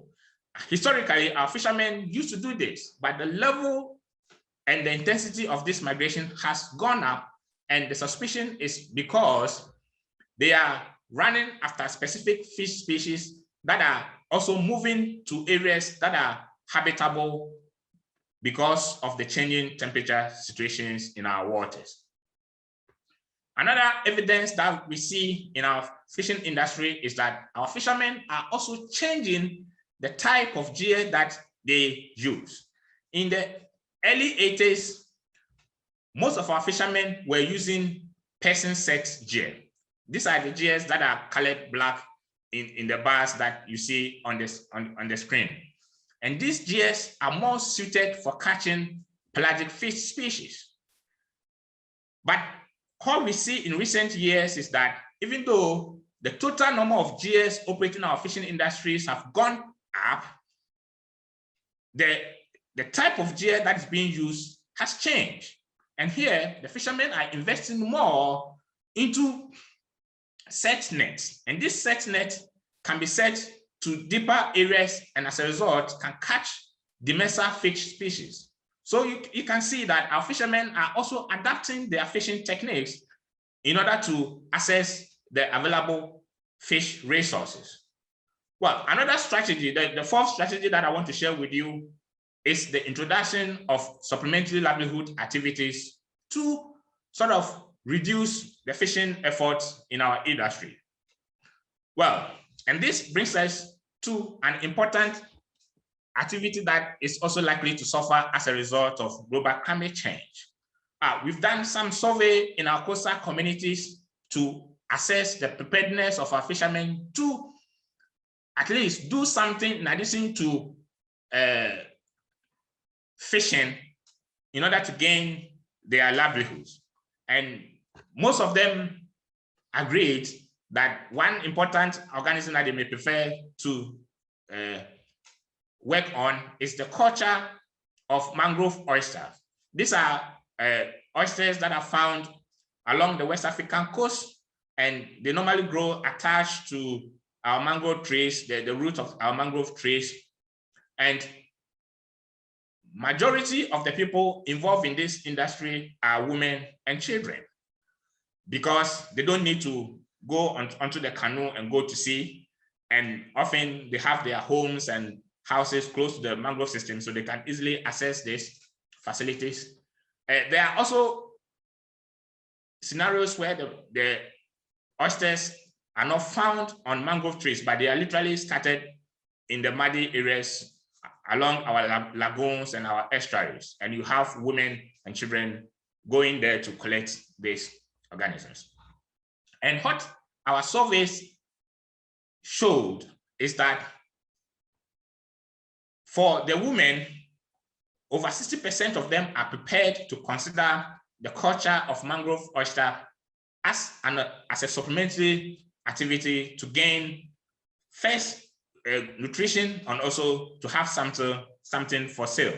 And even the fishermen that are not used to capturing organisms are also prepared, close to about 30% are prepared to consider the culture of mangrove oysters in order to stop going to sea. Well, the challenge we have with this development is that our mangrove systems are also being eroded by sea level rise.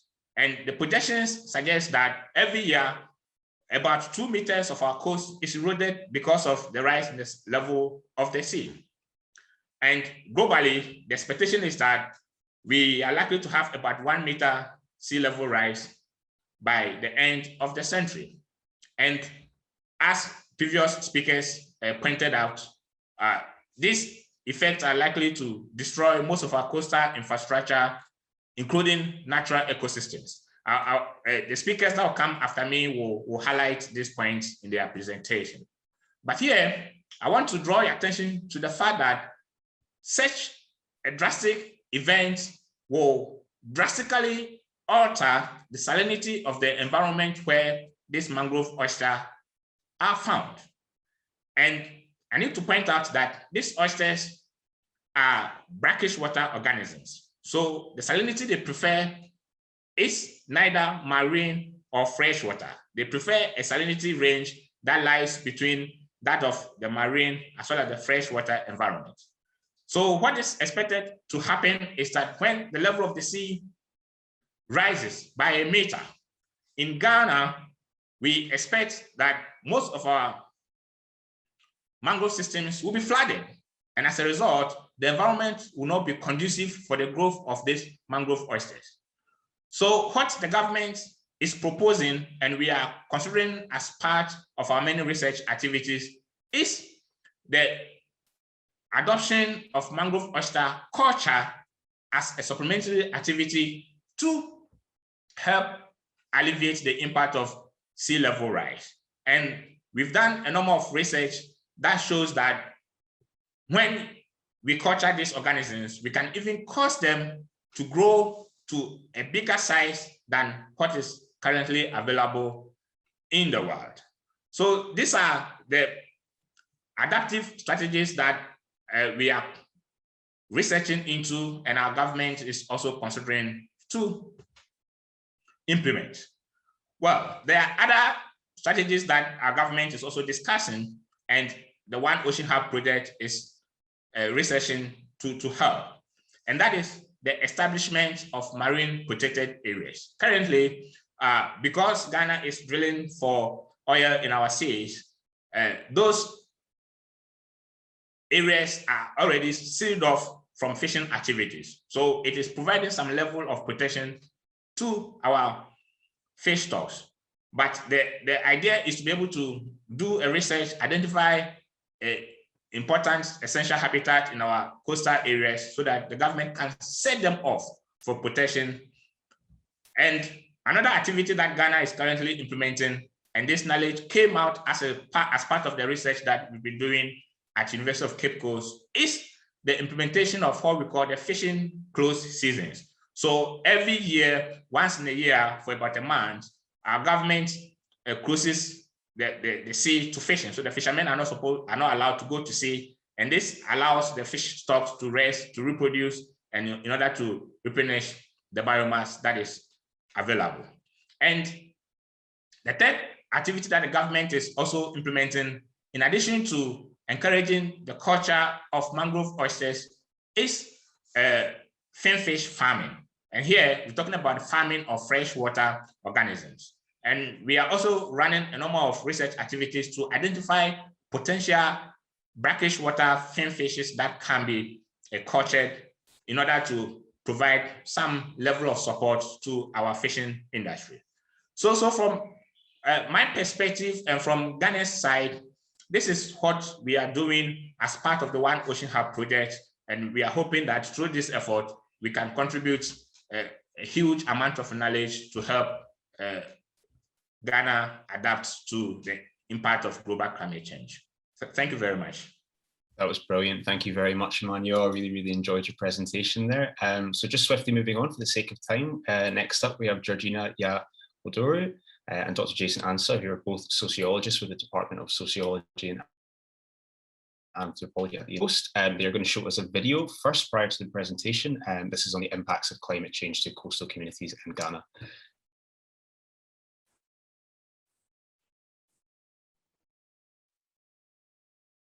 Yeah, so just take a critical look at where the cemetery is to the sea. Just see, this is the grave and this is the sea. So that means the sea has, and see where the road is. This is the road that is blocked, the cemetery, and then the sea. So it has come to light that the sea is not too far from all these things. And then let's see this building. This is the building that has brought up the whole chaos. So you see, here I am. Yeah, the sea has recently destroyed all this building. See the sea and see the building and then the road. You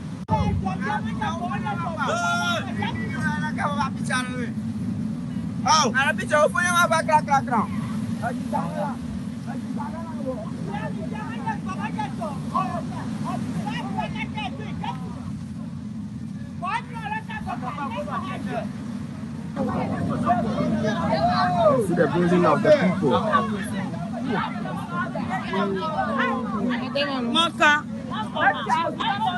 The building of the people being taken over by the sea.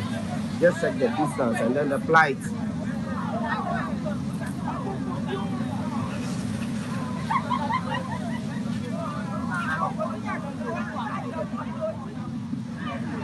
This electricity pole is also being taken care of.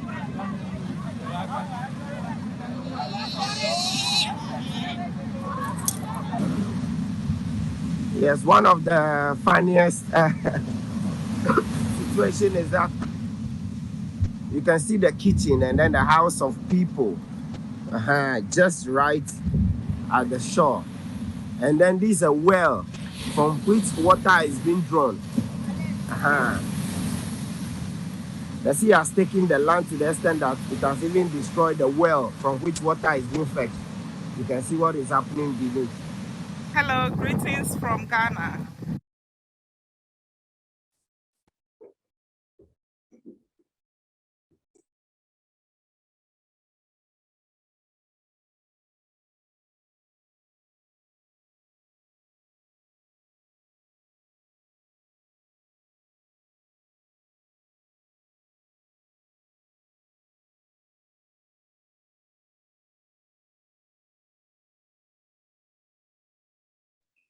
Hello, good afternoon, and then thanks so much, Dr. Champon, for setting the scene for our presentation. So we continue the discussion from a sociological perspective and from grassroots approach with the voices of marginalized communities, with the argument that, yes, we need local knowledge and then textual and nuances to help us in our intervention strategies as researchers and also as a body. So that is how we approach this.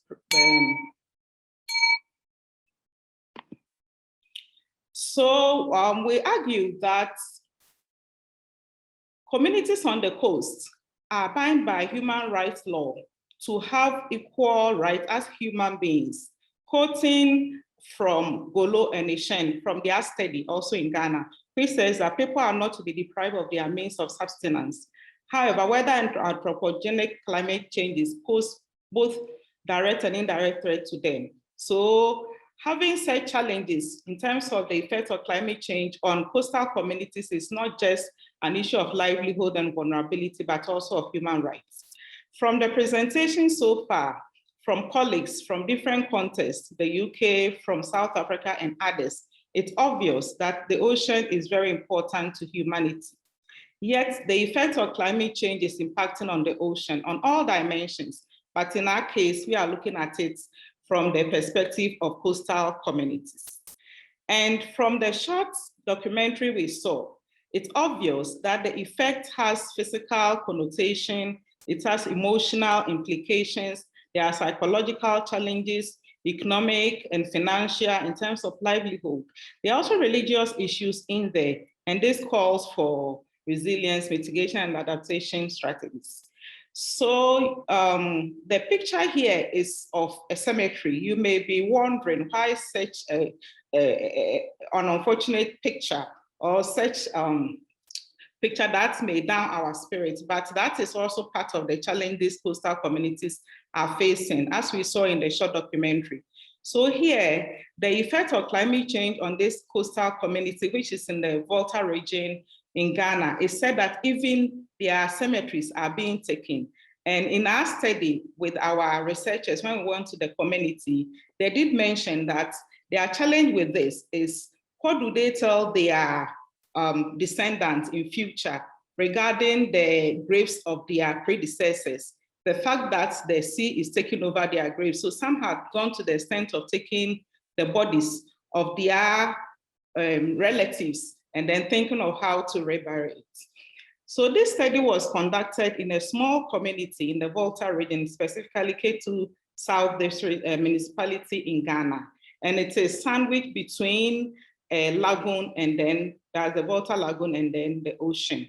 It was purely a qualitative study where we used focus group discussions and informant interviews, but also photographs and short documentary like we saw. We interviewed a total of 25 people. It's a community of less than 1,000 people, but they are mainly fishers. So we spoke with community leaders, we spoke with women and children, including physically challenged, sometimes the youth, the men who are fishers, and then all these groups. And we observed ethics in the course of our data collection. So the picture beside me is of the local school. This is the school over here in the building, and this is the ocean over there. So the effect is said that even schools, the future of schools are in crisis, and that has implication for the future of the children as well. In terms of the effect, we saw a lot through the video. And we also want to argue at this point that this effect may not be experienced same by all, because within the community, there are also social class issues. So the vulnerabilities are experienced differently. For us, some were in a position to relocate because of the situation or move to higher lands. Others had their fate thrown in their face. And we've already seen the short documentary, so I'm not going to click on this. But the effects were on the physical aspects, such as schools. I've mentioned, I showed you the picture of the school and how that is affecting the children's education, because they argued in March this year, the tidal waves were so strong that they blocked roads. There was a whole lot of demonstrations. It was very much in the national news regarding this community, the Salah Kope community, and how climate change is affecting them. We saw from their broken houses that they argue that there are times that you'll be sleeping and in the night, the sea will sweep you into the ocean. So when they are even going to bed, they don't know their fate in terms of what will happen in the morning. Also, because of the effect, the fact that their buildings have been washed by the ocean, they now have blocks, particles from their buildings in the ocean. So when they go fishing, instead of catching fish, they end up catching destroy buildings, which in the end spoil their fishing gears and other things. The electric pole is in crisis, their road is about to be washed away, their cemetery, and this has implication not just for them, but also women, because even the kitchen to cook from was in crisis.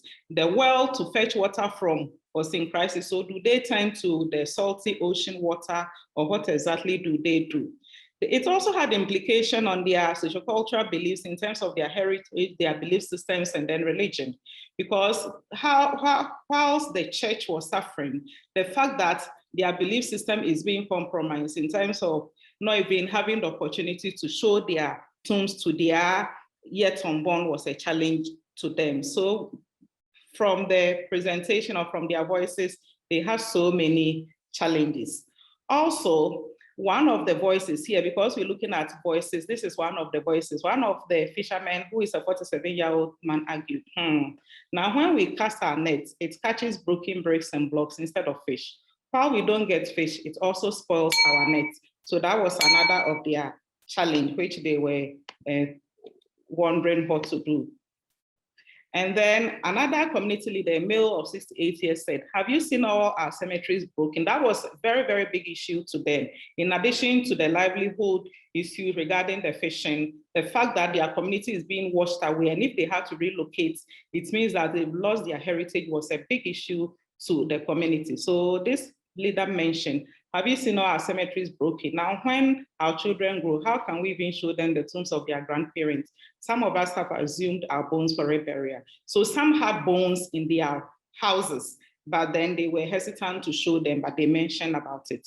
And a mother also mentioned that you saw the school, sometimes the children will be in school and the waves will enter, wear their books and destroy everything. So those who have the means have relocated. So here it brings about unequal opportunities or social class issues. Those who had, they have relocated, and they were really bitter regarding the MC of the community, whom they said they had demoted or dethroned, because to them, whilst they were having a challenge, that's the municipal chief executive, he built a house and he relocated his parents, and the fate of the community was in the hands of the locals. So they were really angry at him.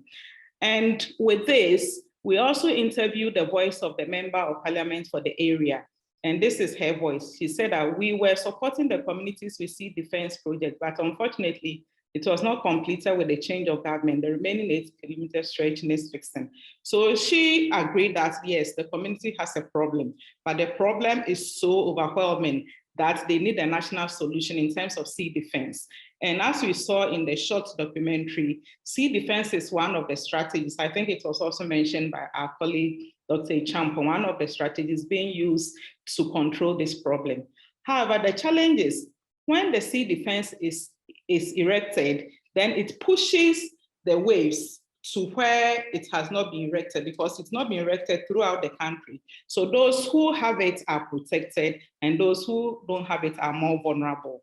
Sea defense also has implication for fishers, because whenever it is erected, it means local fishing can take place on such a shore. So all these came up, and then the MP was very worried, and she said that in terms of what she is doing as part of the adaptation mitigation strategies, she said we have the NADMO, National Association for Disaster Management in the country, who came with clothing and other relief items for the people when they were affected, but that was how much she could do. So she's also thinking of relocation. She mentioned that initially, years back, they did relocation for a community in Keta, and she's been pushing for one for her own, this small community, but it hasn't taken place. So in the news item, we saw the people asking, their main issue is about sea defense or relocation. These are the 2 key things they've been asking for. So here we're looking at a mitigation adaptation strategy at 3 levels. At the individual level, it came up in terms of alternative supplementary livelihood strategies, relocation to other contexts for some family members, they move to other relatives, some go to the cities and others. And then issue of women agencies, sometimes the women will now have to trade to support the family because the men can't go fishing and then get more money. So that individual level mitigation came up, then the strength and how you survive the nights and all that came up. At the community level, they also did mention that there are times that sociocultural issues come back. They try to do rituals to appease the gods, the sea god, to help with the control of the sea waves. That voice came up. They also mentioned that there are times they come together and collect money, microfinance strategies, to help each other, sort of a rotational basis, so that they will use it for their alternative livelihood strategies. Then at the national level, we saw that the issue of sea defense was so strong in mitigating against these climate changes on coastal communities. There were other communities, not specifically in the community that we studied, but in the community in the Western region, where one NGO, Henumpuano, was helping with the plantation of mangroves to help control the issue. So these 2 pictures are some of the mangroves being planted by Henumpuano to help control the issue of erosion. And then here is also the sea defense. On the bottom right picture has the sea defense being erected. But as I said, this is what the Solar Copper community is calling for, but it has not gotten to their 10 yet. So they are facing the unfortunate bruise of the tidal waves. And here with the fishers pulling their nets shows that when the defense is good, whilst it is good, it also deprives local fishers from this kind of fishing. So at this point, I'll pause for my colleague, Dr. John Ansah, to come in with some of the benefits and cautions that we can learn from this situation. Thank you very much. That's superb. Thank you, Gina. And then John, can I just kindly ask you for reasons of time, just to keep the presentation to about 5 minutes, if that's okay? Thank you very much. The resilience packages that the communities have and the state and then the organizations have put up actually have had some benefits. I mean, the fact that across the some of the coastal communities, the sea defense wall have helped in maintaining their properties. We can also talk about the mangroves and the fact that these mangroves have helped in ensuring that there is sustainable, fish production stock, because these mangroves that biologically serve as areas where the fish can actually spawn. Besides that, the mangroves also help as working as storm shelters. And then it is important for us to also look at some of the cautions. These packages, all right.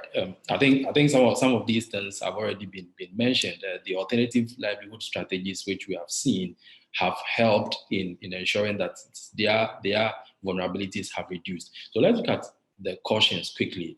The cautions that we are looking at over here, we are looking at pre-resilience cautions and then post-resilience cautions. But generally, these cautions are things, as we have said, we have said, are things we are supposed to be very, very cautious about.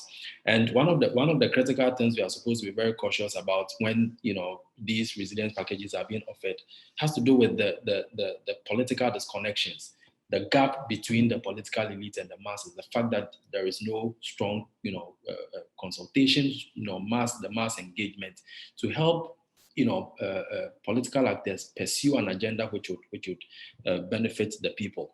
And then the issue of political discontinuity, I think Gina mentioned it. When political parties come, government come, fronting political parties, they pursue the sea defense wall, and then sometimes some other governments come, and then these things are stalled. So you realize that at a point when mitigation strategies are being upheld, they are usually stored, and these one way or the other expose the people to vulnerabilities. So let's look at some of the post resilience cautions. So we are saying that at a point when these resilience packages have been given, what are the things we should be very cautious about? I think we've heard Gina also once again mention that sometimes when the CDC defense packages are offered, there are shifts with regard to ocean threats. And a typical example is this particular community where we went. We saw that on the western part, there are communities on the western part of Ghana, of these communities, that is Tema. Tema is in the Greater Accra region, which is on the western part of these communities. And sea defense walls have been created, and they are now bearing the brunt of the overflow of the water which in any case would have been in Tema. So these are some of the things we are talking about: displacement of fishermen, and then the difficulty with regard to resettlement. I mean, it is difficult for some of them to actually resettle because of the emotional connections and the cultural connection they have with wherever they have stayed. So let's look at some of the things we can pick up with regard to trans-disciplinarity. I think we have seen clearly that some of the problems that have come are as a result of the lack of synergies between multinational companies, NGOs, CSOs, and the state.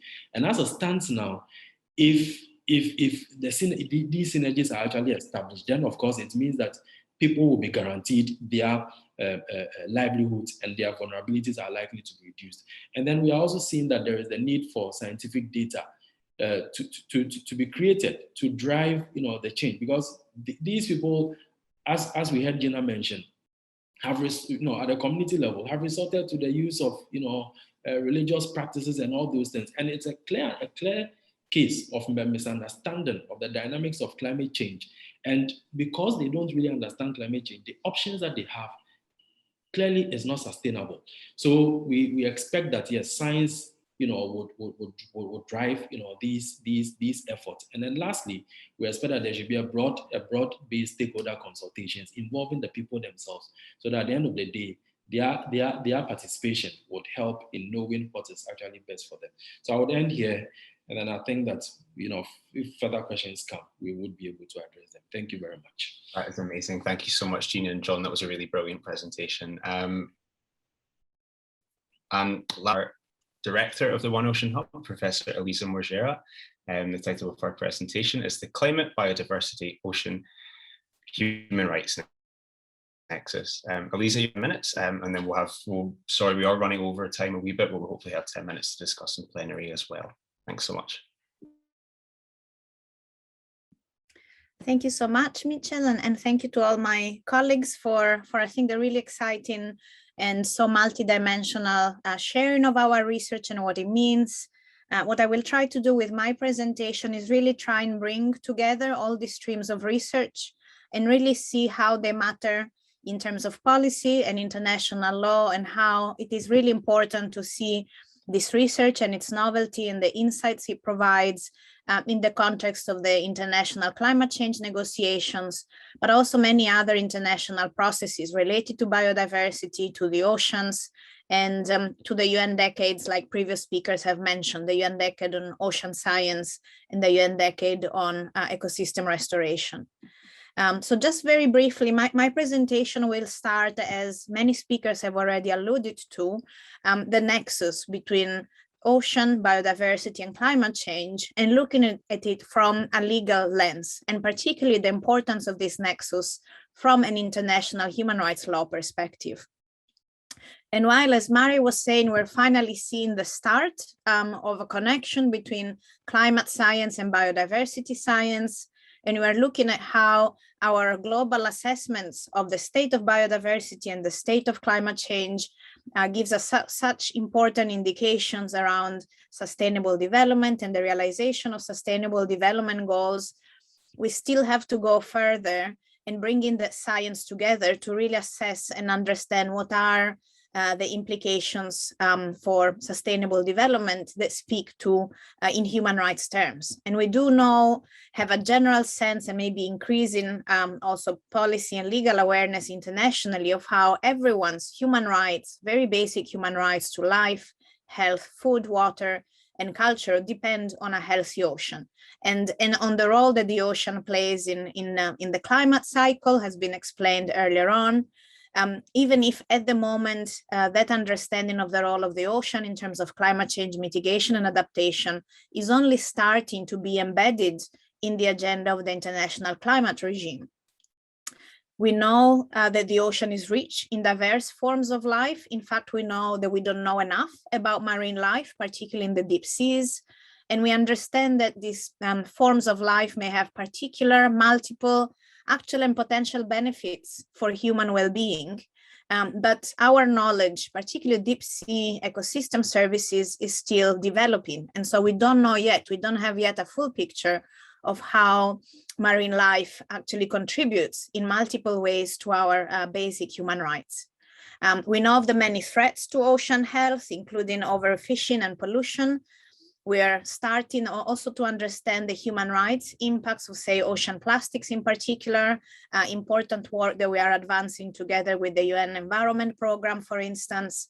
And we also see more and more interest in the blue economy. Several countries around the world are developing policies in that area.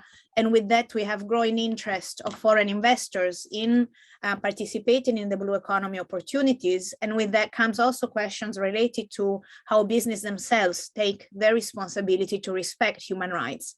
And it is quite a new area for them to reflect on marine-based business as opposed to terrestrial business in the context of human rights protection. But I think as the final presentations really highlighted, there's still a lot that we need to understand very much from the local level to the international one around the social and cultural benefits of the ocean and the unique interactions that certain sectors of society have with the environment, with the marine environment, and how that may affect their ability to contribute to mitigate or to adapt to climate change, but also for us to understand the human rights impacts of our efforts to mitigate and adapt to climate change when the marine environment is concerned and those social, cultural, and economic connections are concerned.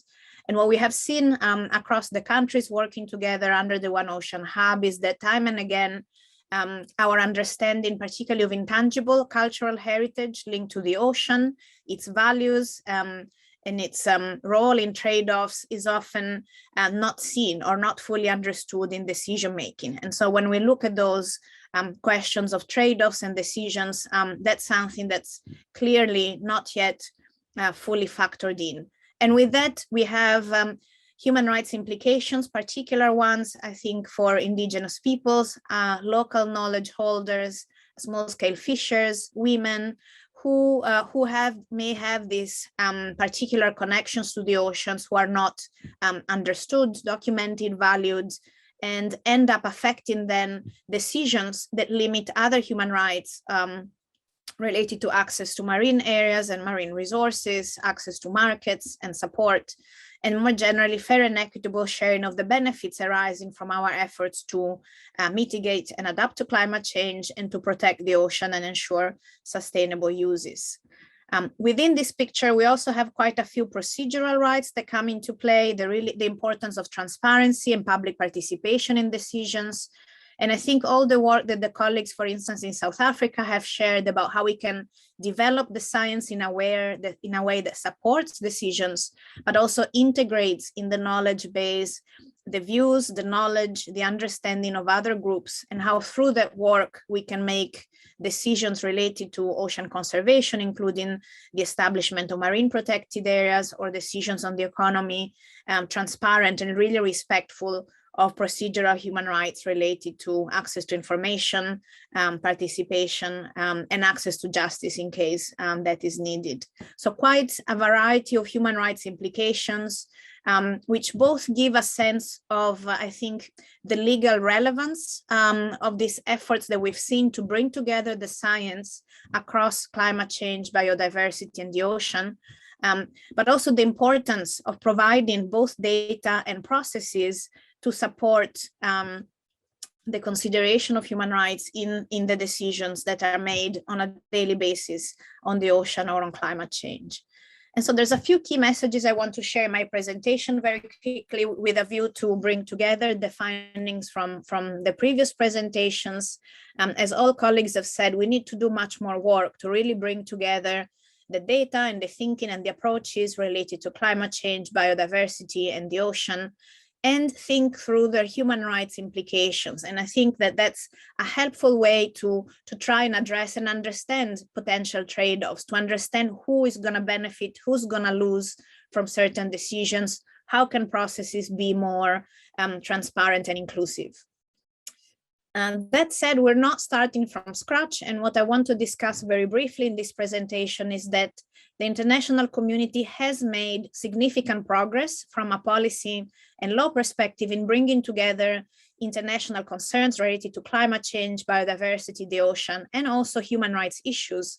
And that's been done in the context of the UN Convention on Biological Diversity, where we have over time developed guidelines and approaches that have been adopted by 196 parties, so the almost totality of the international community, to guide governments and other actors in addressing in a synergistic manner biodiversity, climate change, the ocean, and human rights.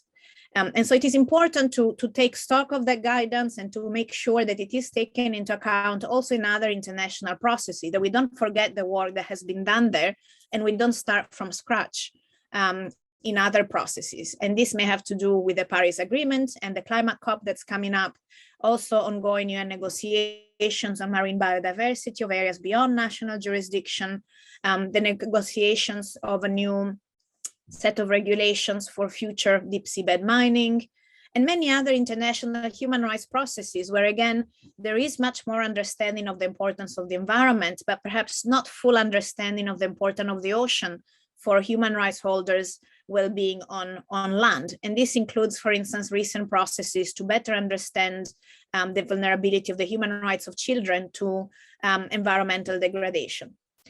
But finally, as we've shown throughout the event today, how important it is for us to integrate across marine sciences and between marine sciences and social sciences, engaging in transdisciplinary research. So with other knowledge holders, non-academic experts, recognizing expertise beyond academia as a precondition to really implement the existing guidance and provide important inputs into these multiple international processes where this connection between ocean, climate change, biodiversity, and human rights is at stake, even if not with the same understanding and in very explicit terms. But we know that in fact, that is the case. And so just very quickly, I'm going to go through some examples of the guidance that has been adopted under the Convention on Biological Diversity to show how it mirrors some of the approaches that we've taken under the One Ocean Hub to advance the science and research practices in a way that is aligned and responds to the needs that the governments have identified under the Convention on Biological Diversity. And just to maybe premise that by saying that outside of the Convention on Biological Diversity, mainly through the work of the UN Special Rapporteur on Human Rights and the Environment, we have now a much clearer understanding that when we look at marine biodiversity loss, we are looking at a very direct impact on human rights. And in terms of decision-making at the national level, governments should be aware that there are very specific obligations on them based on their general international human rights treaties that they're party to take into account how protection of marine biodiversity may affect other legitimate societal goals, how it may affect negatively or positively human rights, including those human rights that, as I was saying at the start, are dependent on a healthy ocean. And in fact, ideally, what we want is that at the very least, the decisions that are taken don't lead to unjustified and foreseeable infringements of human rights, like some of the ones that are being documented by our colleagues in Ghana and South Africa, for instance, but ideally how we can use that understanding of these interdependencies to identify solutions that can provide co-benefits. We can use the lens of human rights to identify where pursuing a certain goal in terms of marine biodiversity conservation and sustainable use feeds and contributes to climate change mitigation and adaptation in ways that also support human rights, and but maybe the particular human rights holders who are the most vulnerable to the shortcomings of our current efforts to address climate change and the ocean. And this has to do with a variety of activities, extractives, the creation of protected areas themselves, but also, for instance, renewables development. And it has very much to do, as we said at the beginning, both with the activities at the national level, but also with international cooperation, including funding for climate change and the ocean and funding for research, how research in itself is a crucial aspect for us to be able to live up to these international obligations that have been recognized. And so what the parties to the Convention on Biological Diversity have done is really over time identifying which threats were arising for climate change, for marine biodiversity, but also for dependent human rights, and also assessing potential threats that were arising from climate change responses. And so some of the decisions that have been made in terms of addressing climate change have in themselves led to degradation of biodiversity and human rights. And so it's really important to learn from those lessons and not repeat the same mistakes. And what the convention has done, what the parties to the convention have done has been able to develop an approach, an ecosystem-based approach to climate change mitigation and adaptation. So very much in line with what the UK presidency is interested in terms of nature-based solutions. And through the ecosystem approach, thinking about the cultural aspects, the social aspects as well, I think it is possible to see also human rights-based approaches, that systematic consideration of potential impacts on basic human rights and the human rights of particular groups as part of our understanding of an ecosystem. And whether or not these decisions use human rights language, often this is not the case.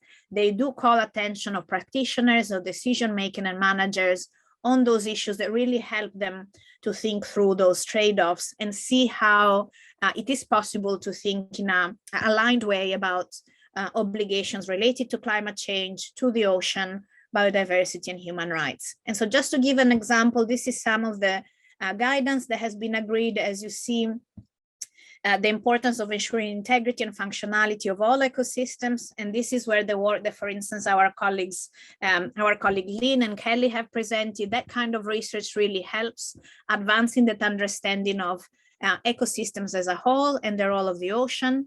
But then looking at what are the potential impacts on people and the support that they may need, multiple social, economical, and cultural co-benefits. And that's where the work in terms of integrating different knowledge systems, integrating the social science data, really working very closely with communities is essential. And the challenge is really finding ways to bring these areas of research together in ways that not only allow us for integrated and interdisciplinary research, but make that research and that process open and participatory for those who are most affected by the eventual decisions that will be taken. And through that, more and more recognition globally of the role of indigenous and community conserved areas, and more generally indigenous peoples and local communities approaches, and how their own already holistic vision can really support, inspire, and needs protection as we really explore the nexus and try and be responsive to the nexus.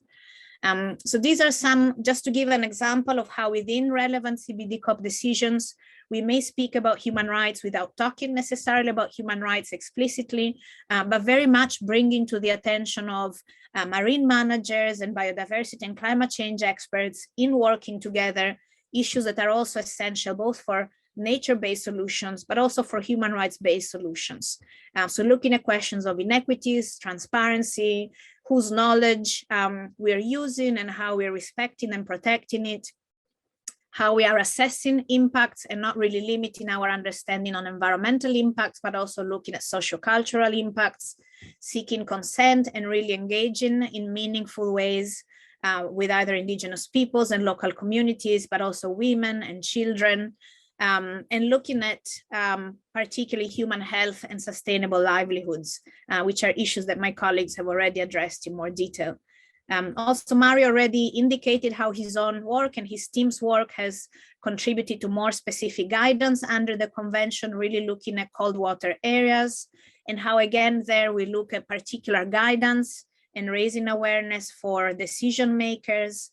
And finally, as some of the other examples we've looked at in the case of Ghana has really shown the importance of particular ecosystems such as coral reefs, mangroves, and seagrasses. And we have again specific guidance adopted under the Convention on Biological Diversity that speaks about how we engage particularly vulnerable communities in that context, what kind of work we need, the kind of socio-ecological systems that, for instance, the Algoa Bay case study is developing, and really looking at all the facets, all the questions that we need to take into account as we try and identify synergistic responses that really are contributing both to climate adaptation, to ocean protection, to the protection of marine biodiversity, and also human rights all in one place. And I think what I want to conclude here is that this international recognition in the CBD decision and their relevance from an international human rights perspective has particular importance for governments to be aware that they have already agreed on these understandings, and they have already imagined how they can align their duties under multiple international treaties, and develop really helpful guidance to support their officers at different levels of decision making. But the same guidance also speaks directly to non-government actors. It speaks to NGOs, it speaks to the business community, it speaks to researchers, and give them a sense that this kind of research is no longer something that we can choose whether or not to do. It is really our responsibility to proceed in this integrated way, to be aware of the importance of these synergies and to develop approaches to really advance this kind of integrated understanding. And maybe even more significantly, this already shows how funders themselves need to think about how they support, or at least how not to create barriers to this kind of integrated work. And I think finally, maybe the last thought is about the human rights holder themselves. how communities who face the dire situations that, for instance, the images from Ghana have conveyed to us, how their pleas and their needs need to be responded, not just as a matter maybe of fairness, but really as a matter of legal entitlements, and legal entitlements that are both already clearly addressed in international human rights law, but very much speak and make sense from a scientific perspective in looking at those interactions between a healthy ocean, climate change, and biodiversity. So there's important aspects around the legitimacy of the claims of communities in participating in the research, having their also burdens addressed, in being part and parcel of the process of co-producing the knowledge base and co-producing processes that allow them to keep having a voice all the way to decisions and then monitoring and implementation. So I'll stop there and look forward to our discussion now. That was super. Thank you so much, Elisa. Now we're running over time a little bit, but I think we have time for probably about one question, and then any unanswered questions in the Q&A chat we go on to our panel. The asker. The first one here is from Ethan Charles. This is directed to you, Elisa, but I think I'll put this up to the floor as well. Should the future BBNJ agreement address matters related to the effects of climate change by having provisions on the issue, or should this be the rubric of other ends, for example, the Paris Agreement? Yeah, no, that question, it's great to see Eden among our attendees. Eden is the chairman of our independent advisory board, and it's been a great inspiration for the Hub to make sure that our work speaks clearly to international negotiators. So I think it is essential for the BBNJ agreement to address climate change. At the moment, some draft provisions, for instance, relate to strategic environmental assessments. And I think other provisions across the draft treaty text should be thought also with an eye to climate change and its implications and the interface with biodiversity. And I think the human rights that depend on healthy deep seas. And in fact, within the One Ocean Hub, we came together among the marine scientists and the social sciences, really to reflect about what we need from a scientific perspective for the BBNJ agreement to make a change, to create that deeper and more coordinated form of international cooperation, including in scientific practices, so that those strategic assessments contribute to our understanding of climate change and its impacts for marine biodiversity of areas beyond national jurisdiction. I mean, ideally, we want other instruments to all be aligned, and so maybe references in the Paris Agreement, but the BBNJ agreement in itself should address this issue, and it would be a big loss if we missed that chance. We need to create those connections across all relevant international fora. Well, superb, thank you very much. I just want to check if any else have anything to add before I maybe just wrap things up, as we're a little bit over time. If we don't have anything else to say, I just want to say a huge thank you to our panelists. Okay, we had no less than 8 presentations today, and it was incredible food for thought. Anyone who's had an unanswered question, we will answer those by email, so please don't worry about that. This recording will be put up online. I want to say a huge thank you, obviously, to the behind the scenes team as well, especially Senia, for making sure this runs really smoothly. And I wish you all a good day. Thank you very much. Thank you all. And do stay in touch if you're interested in this research. I think it's really important also for us to connect with researchers in this area and build on each other's work.